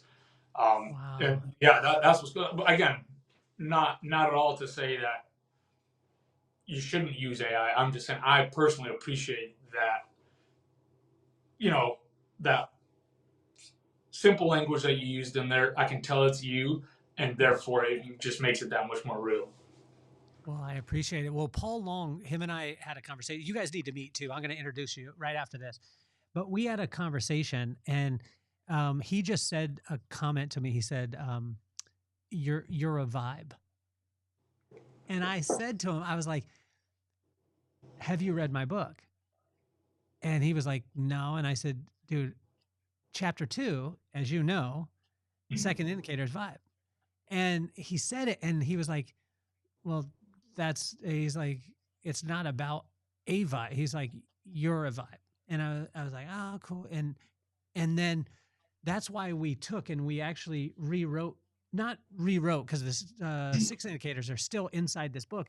We named it the vibe, right? And wrapped it around because culture, process and procedure,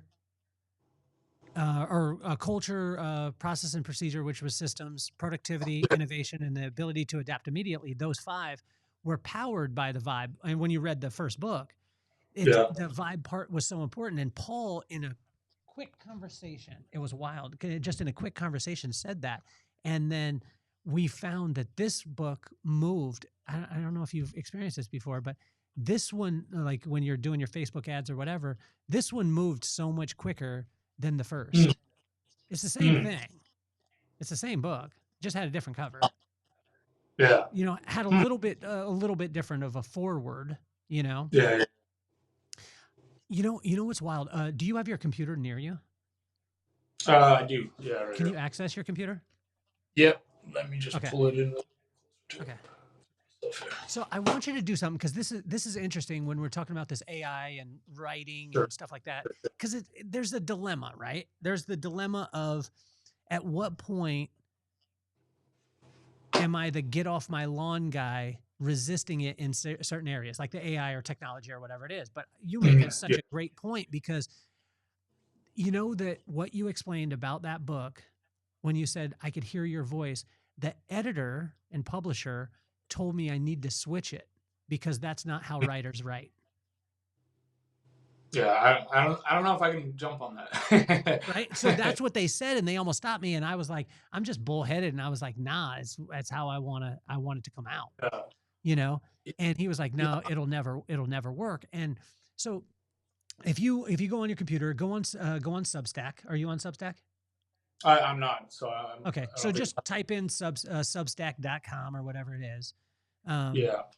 I'm one finger in it, like you taught me. Okay. Yeah. See, that's big time. Maybe you think I should start a course? Do you think I should release a course on how to write a book with 2 fingers? Okay. Yeah, I'm on Substack. Substack. Go to mine, which is The Vibe with Kelly Cardenas. Okay. The Vibe with Kelly Cardenas. Yeah. So you pronounce it Cardenas, not Cardenas, like I'm saying it. You can say it how you probably say it a lot better than I do. Oh, I thought I just saw it. Let me see here because I'm going to bring this up. Okay. I'm going to put my email in. I might need to do that. Oh, it's going to make me... I wonder if I can just skip through and just see the page. Okay, there we go. Yeah. Okay. So go to The Vibe with Kelly Cardenas, then go, there's a post that I did on January 9th. You'll actually like this one because it's about speaking life.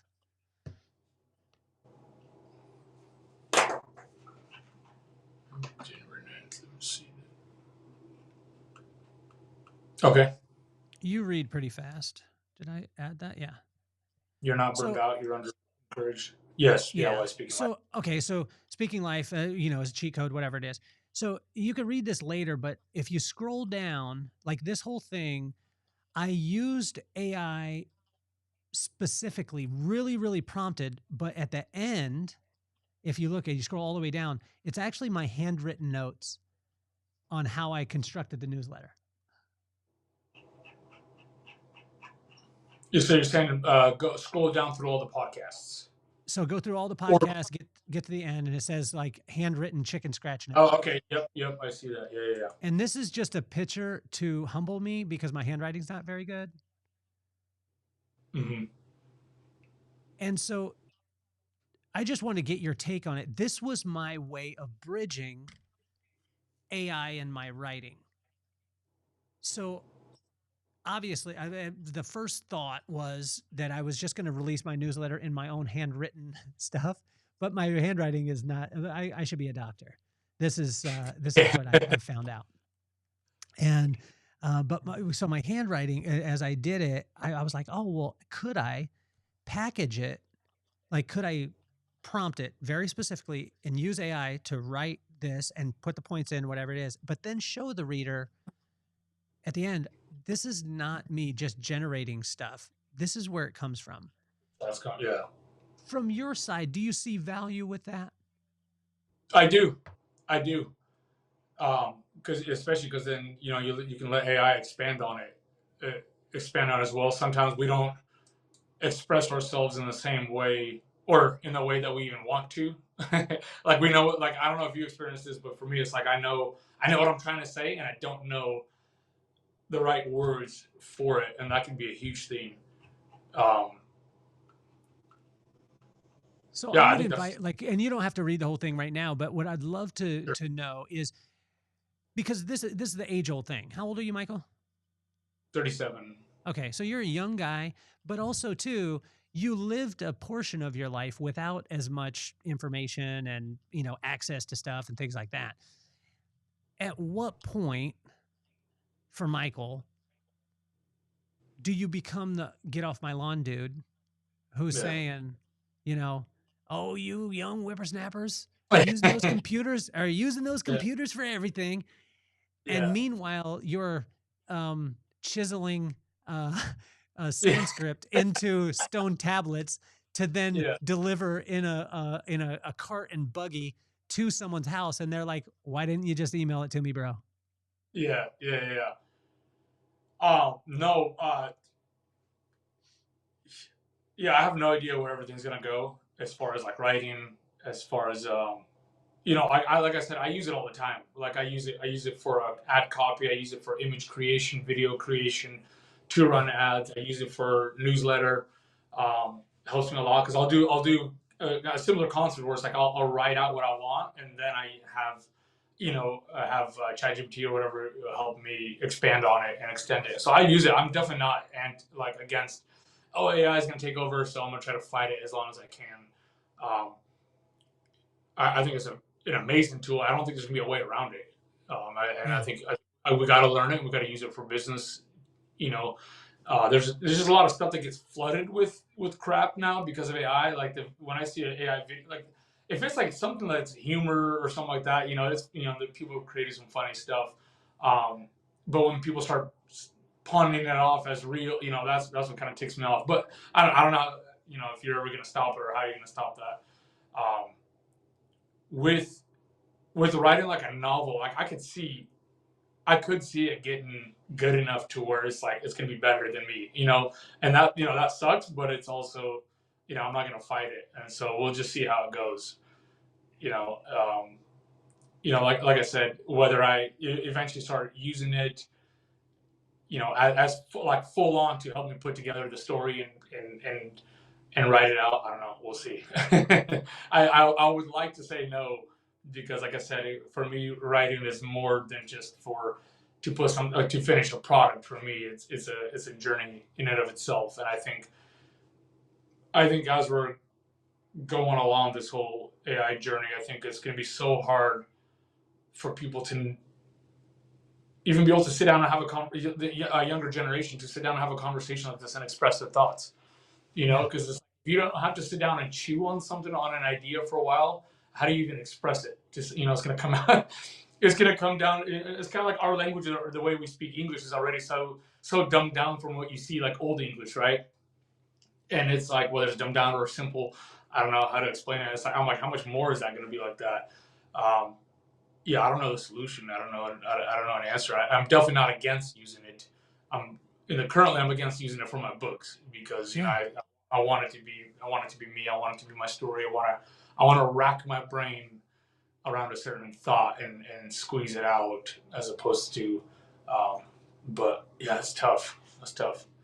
Well, I think it's interesting that you talk about it because I remember going through it. It was probably about a year and a half ago. My Remarkable. Do you use a Remarkable, by the way? No, I don't. Is A that remarkable tablet is a game changer. Is an is it? absolute. Hold on for a second. You guys see this thing. So I'm a voracious writer, like longhand. You saw my chicken scratch Yeah, yeah, notebook stuff. But the challenge I had was I had tons of notebooks and I didn't know where they were and I couldn't find them and they weren't listed together and all the stuff. So this one is actually a digital Oh, notebook, okay, but you okay. write and it feels like paper and it reacts like paper and the whole nine and it keeps all your notebooks and all the stuff. So the And challenge, it just uploads. You just upload it, save it somewhere in an app or something. yeah, so you have an app and you have access to it on your phone and stuff like that. And the cool thing is I write every day. Like, I'll go through and write. And Yeah. one time I cracked my Remarkable and then I sent it back. And in that time, I didn't have it with me. So I used the app on my phone to be able to just talk to text or, type it out, whatever it was. And to your point, the muscle of writing got weaker. Yeah. Like I had atrophy in that muscle. And I find like the workshopping, I heard it from a guy named Mike Ganino. He was he trained people as like stand-up comedy and improv and things like that. And he was talking about workshopping things. And do you workshop something? Do you have an idea? You write it down, and then you'll tell maybe your wife that story and see if it resonates, and then you maybe craft it a little bit different. Tell your friend. Do you go through that process? Yeah, absolutely. I have a notes. My notes app is full of ideas, parts of stories, or something that would be cool in a story, or an opening story, or an opening scene, something like that, all the time. And yeah, I'll bounce ideas off McKinsey all the time. Yeah. And Well, you let me. chew on it for a while. Like you know, you have notes for a while, and I'll go back to notes that I've wrote 3 months ago, and it's like you know, it's like you kind of chew on it a little bit, and you add a little bit there, and it kind of starts becoming more and more a part of. You know, you start to visualize it better and better, and I think, and then that's what can lead to a book too. So, absolutely. As you go through the writing process, so the little problem with or little problem with big dreams. When you're going through that process, now if you and I get in an elevator, we got 30 seconds going up. You could tell me the gist of the story, right? I mean, this is just it's ingrained in you now. You know it, you love it. Yeah. I want to challenge you a little bit here, Michael. If you and I walked into Netflix and right before we walked in, and this is a scenario, but you have to play. Is that okay? All right. Okay. We're just about to walk in and we're going to pitch the little problem with big dreams. But right before we walk in, I say to you, Michael, I talked to the executives and they are 100% on board, but there's only one thing. I told them it's a comedy. Michael, can you pitch it to me? Oh man.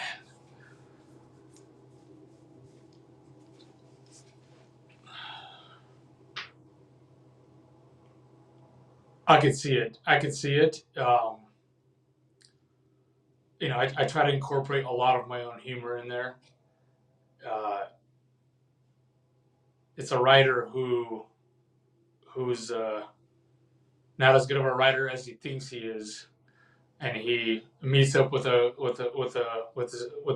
kid named Charlie along the way who's in a rough patch of life, and Charlie's a yes man, and Charlie hypes the writer up, you know, to blow his head up even more about how good his writing is, and they're on this and they're trying to get to a publisher, and they're, you know, his writing is so bad that it turns out to be, you know, the publishers see it as something that could be funny, as something that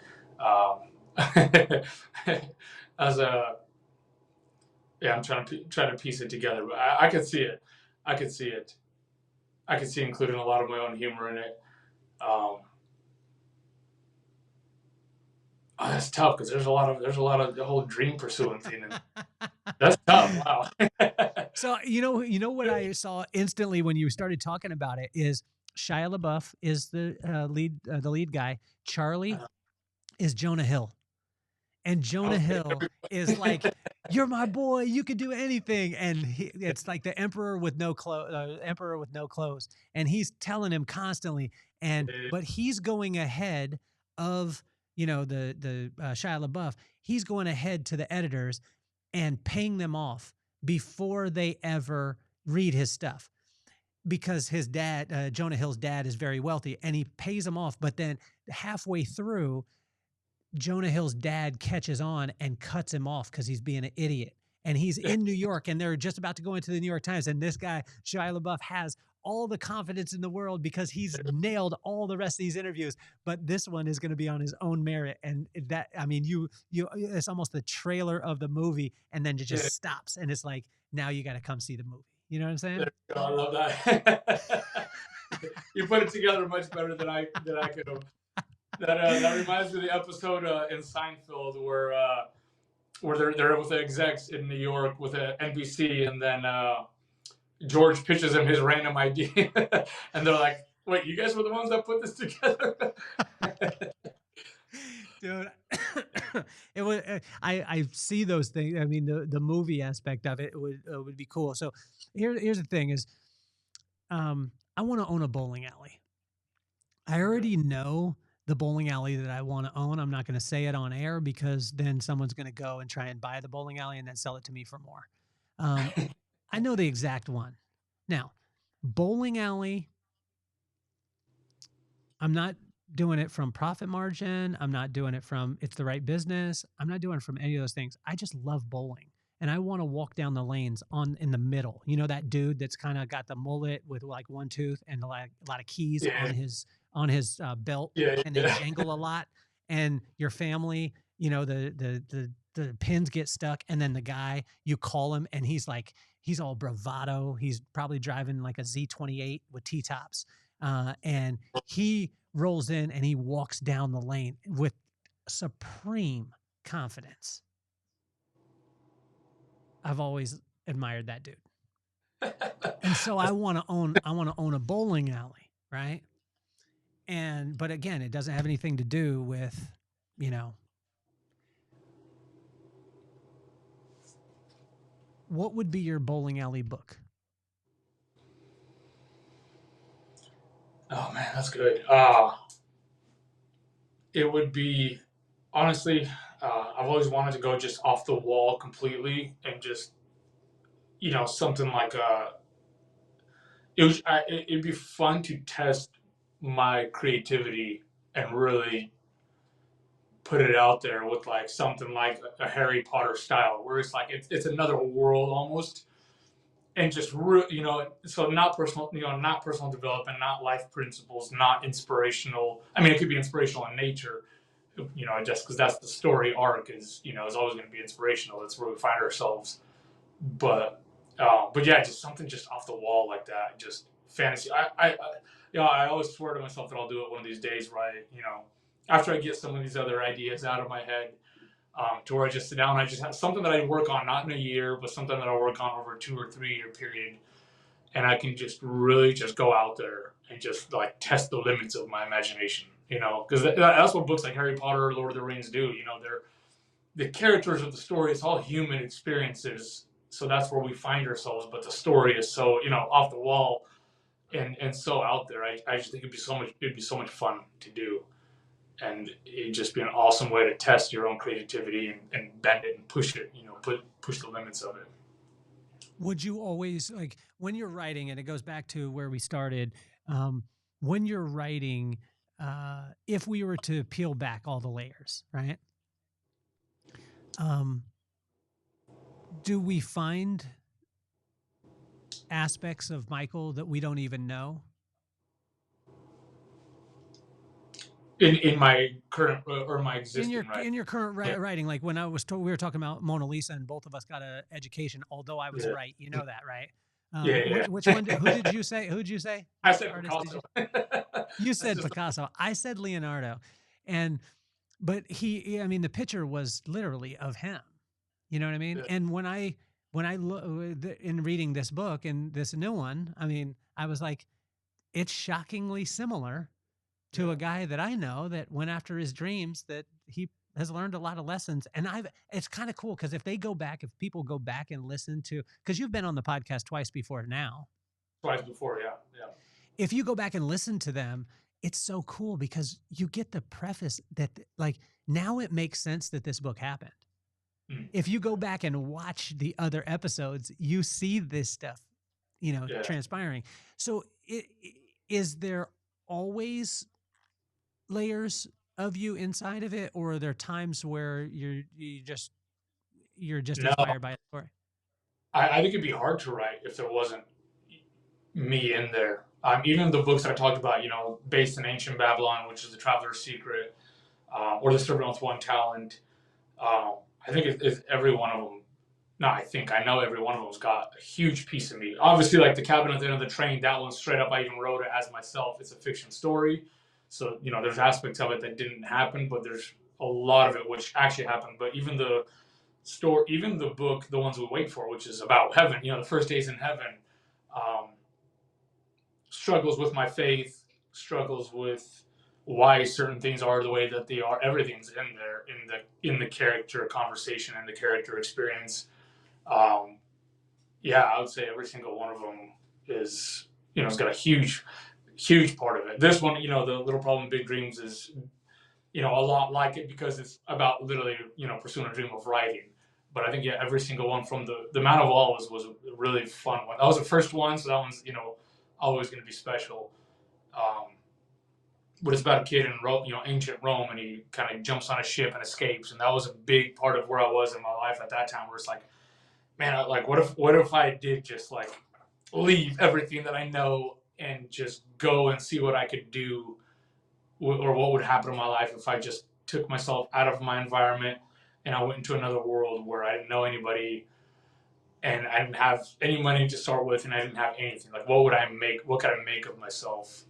Because I always think I could go and succeed somewhere else, but I'm like, could I? If I went into, the slums of India, like with the mindset that I have, obviously, would I still be able to kind of crawl and scratch myself out of the environment that I'm in? So like that book had a lot to do with that kind of a fantasy of what would that be like, if I just dished everything and went for it, or left everything I knew as it was.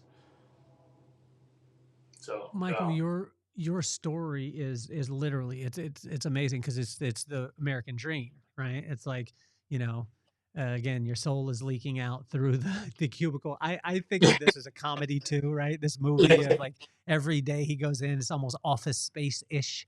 You know what I'm saying? yeah. And then you go for broke. Your woman is behind you, and she's like, "Go for it, Michael. You're the greatest." And you're like, "Ah." And you guys are eating like 3 grains of rice a day, but she's like, "I believe in you, Michael. The book will work." And then you guys work through, and but what if you came to her with a similar dream right now of like, we're gonna forsake all of this, and I'm going on this? What would the conversation from your wife be to Michael right now? Oh man. I would like to think, my wife, like I'm blessed, man. She's down for anything. She is down to earth. She doesn't need fancy things. She grew up in a humble home. I would like to think she'd be down for it. I really do. I feel like, she's down to earth. She's down for whatever. She just, her dream right now is to have a whole farmstead. And I'm like, well, I'm not, I'm like, I'm not going to be waking up at 5 in the morning to go feed the chickens. So I'm like, if you get a farm hand or a couple, then maybe we can make that happen. But that's how she is. So, but I think she's down for whatever. But I feel like she'd be down, like, just because we've established this trust, and she knows where I'm at. Like, a lot of times people pursuing a dream, they'll burn the bridges, and they do it in a way that it just squeezes the life out of everyone around them. Because everyone else is trying to kind of support them along the way, and they're, anyone who doesn't support them, they spit in their face, and they kind of just, like, I've seen it play out, pretty bad in some people's lives, um, in pursuit of a dream that they refuse to let go, like, as far as like affecting marriages, things like that. Um, yeah, I feel like I got lucky because I feel like with Mackenzie, she's down for whatever, but I also feel like I hope that I've showed her that we've built this trust, that I've showed her that worst case, I'll go get a job at down the street at 7-Eleven. I always say that. But, so worst case, we'd be okay. So, yeah, I think Well, she'd be down. I want you to do me a favor. This is the challenge today. Is I want you to have that conversation with her today, and then record a response like after, maybe the two of you on the phone, and just jokingly see how she actually reacted. I think it would be something funny for all of us to know. Because I think that, I mean, my wife, when she signed on to marry me, I say that she signed on because I've had to have a contract and she can't get out of it. But when she signed on, I mean, it was like, I mean, I remember she was, I think it was 7 or 8 months pregnant. We were opening our second location in Chicago. Oh, It was October 15th.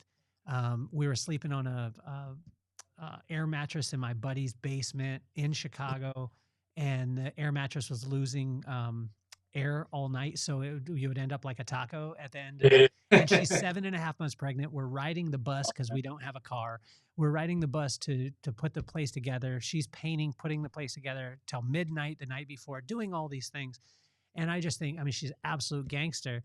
I think that if I was like, baby, we're about to go to that bus, scenario again, she would be like, nah, I'm about to punch you in your face. That's what I'm about to do. You know what I'm saying? So it would be interesting to hear our wives, because obviously they've been through the journey. They probably would prefer not to do it again. Sure. But it would be interesting. Yeah, and but then the other side of the coin is like that. Obviously you're a highly motivated. You obviously live and breathe. This whole philosophy of personal development, life principles, and wisdom, and pursuing dreams, and doing extraordinary things. You've been given talents, and you're doubling the talents with your life. And I think and I have that same. I'm not saying I'm not going to say. I'm not going to disrespect you like that. I don't have the same. What you're doing is incredible. We have that drive. That's some people are motivated by retirement. They just can't wait till they're 55 and retire so they can sit on their ass and watch TV. Because to them that's what's exciting is, I don't have to work. Whereas I don't feel like I'm ever going to retire because I always want to be doing something. Like I want to squeeze the best out of what life has to offer. Like why not? Because why not? I've always wanted to invent my own little something. Not like a rocket like Elon Musk, but some sort of device that I can start selling on Amazon or something like that. Like the what was that whole robe, the Snuggie that went, things like that. I don't know why I've always been like really inspired to like create a product like that, something like that. So I have all these like random little things that I've always wanted to do. We find life in that, like that's what we get excited in the possibility. We get excited in the growth, and in one aspect of it, it's like a childlike kind of mindset in a good way. I mean, I feel like I get the same vibe from you, or you don't stop dreaming. I'm 37 now. I feel like sometimes I'm like that 10-year-old kid. Like, oh, this would be cool. Like, oh, what if I stopped this stuff, or, put some of this stuff on pause, and I started a business with my brothers, and we had our own office in downtown, and we owned the whole floor, like, I think that like that childlike constant dreaming and always looking around and looking for not more to grasp more, but just to stay alive, just to truly stay alive and always have something to fight for and be curious and be excited.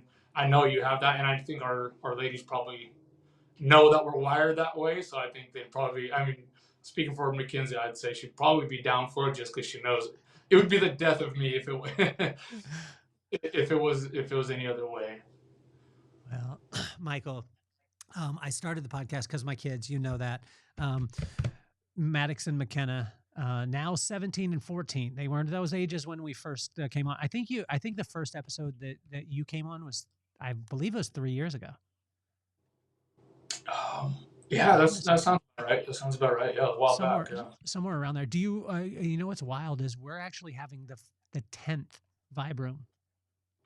Oh, really? Wow. Yeah, so we're doing that. The one that I went on, that was what, second? Maybe third. It was a third one because that was the first one at the Edison House. That was the first one. So that's the one I went to. Yeah. Yeah. Unless so that was who was there? Was it Larry Namer? Yeah, Larry Namer. You had oh gosh, I don't want to disrespect him. The Patriots player, tackle. Lonnie Paxton. Yes, Lonnie Paxton, and then a few others as well.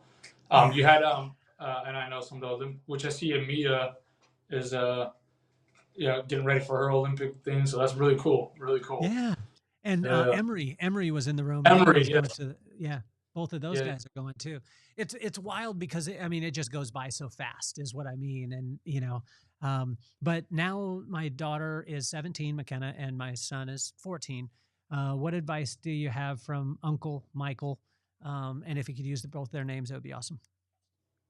Yeah, Maddox and McKenna. I knew that Kelly was going to ask this question because he's asked this before. So this time I came prepared. One of the principles in the book one of the little problem with big dreams is that you're going to start to feel like the world when you're pursuing your dream. You're going to start to feel like the world is conspiring against you. That's just how it's going to feel. It's going to feel like people are ignoring your emails on purpose. People are ignoring your phone calls on purpose, just to stick it to you, just so you quit. And from my experience, it's not like that. People are busy, there's stuff going on, but it really is. It's like when you start to pursue your dreams, it's going to feel like everything is fighting against you to stop it. And the suggestion I would have, McKenna and Maddox, is if you're pursuing what you want to pursue, keep going, because Napoleon Hill said it like this: the world's going to hold you down until they see that you're going to refuse to quit, and they're going to step aside and they're going to applaud for you as you pass by, and never forget that. And so if that dream is there, don't let the world squeeze it out of you. It's going to feel like that. But if you keep pushing through it, they'll be applauding for you. Michael, you're incredible, man. I am gonna ask you to stick around for a second. We'll run a little commercial on the outro, but I want you to stick around. I want you on the podcast more and more and more. And honestly, when I was saying it in the intro, I'm not saying it for lip service. I want to get you to the Vibram. I want you to speak at the Vibram, in the future. I just think it would be so awesome to be able to share you with the audience. Thank you. No, well, the last time, actually Larry came back, and it's so funny because we had now we added stand-up comedy to it, live music. Very cool. So we did that, and one of the stand-up comedians started roasting one of the front guys in the front row, and he was like, "Oh, are you, whatever," and it turned out to be Larry, but the guy didn't know, and he kept going at him, kept going at him. And the comedian had to leave, and as he goes to leave, I was like, "Well, let me introduce you to the guy who you were roasting." And he's like, "Oh yeah, that would be fun." And we walk up, and right before about to say, before he says hello to Larry, I whispered in his ear, "That's the founder of the E Entertainment Network." And this dude went white and almost pooped his pants. And it was so funny because then I interview Larry later, and the audience doesn't know either. They just know he's just bagging on this dude from Brooklyn in the front row that's not really laughing a lot. And then the audience, when we bring Larry up, I was like, "Hey, Larry, what'd you think of the stand-up comedy?" He's like, "I didn't think it was that good." And, he gives a hard time to the guy. And then he's like, "But I do know one thing." And I was like, "What's that, Larry?" He's like, "He'll never work in Hollywood again." And it was just, it brought the house down, man. It was so great. So That's awesome. but I really do. It would be an absolute honor. It's here in Carlsbad now. So you and your wife coming out here is going to be a great vacation. Hey, as you can see in my in the video right there, I need some sun, man. I need some sun. Well, we'll get you out here. I would, if not this one, March 11th, then the following. And but dude, I'm so proud of you. I'm so excited for you. I'm cheering for you all the time, and I'm cheering for every company that brings you in, because they're going to be changed. But I'm cheering also for the companies who haven't yet and don't understand it, and then they finally find the genius that is Michael, and have you come. So like I said, stick around for a second. Let's run a commercial, man. You're officially off the hot seat. I love you a ton, man. Peace, love, and soul. Appreciate you too, Kelly. Love you. Yeah. And this the vibe that raised us, made us, saved us. Love so strong that the hard times praised us. From base life roots to the freeway nights, we turn small rooms into launch pad flights. Yeah, this the vibe that raised us, made us, saved us. Love so strong that the hard times praised us. From base life roots to the freeway nights, we turn small rooms into launch pad flights. We begun surfing waves too low, made our own rules everywhere we go. Held tight to the truth that our parents declared. Anything is possible, the love stayed there. Now Rob's daughter ballin' on the end scene. Ole scene, Will's kids live dreams we never could have seen. This the vibe that raised us, made us, saved us. Love so strong that the hard times praised us. From base life roots to the freeway nights, we turn small rooms into launch pad flights.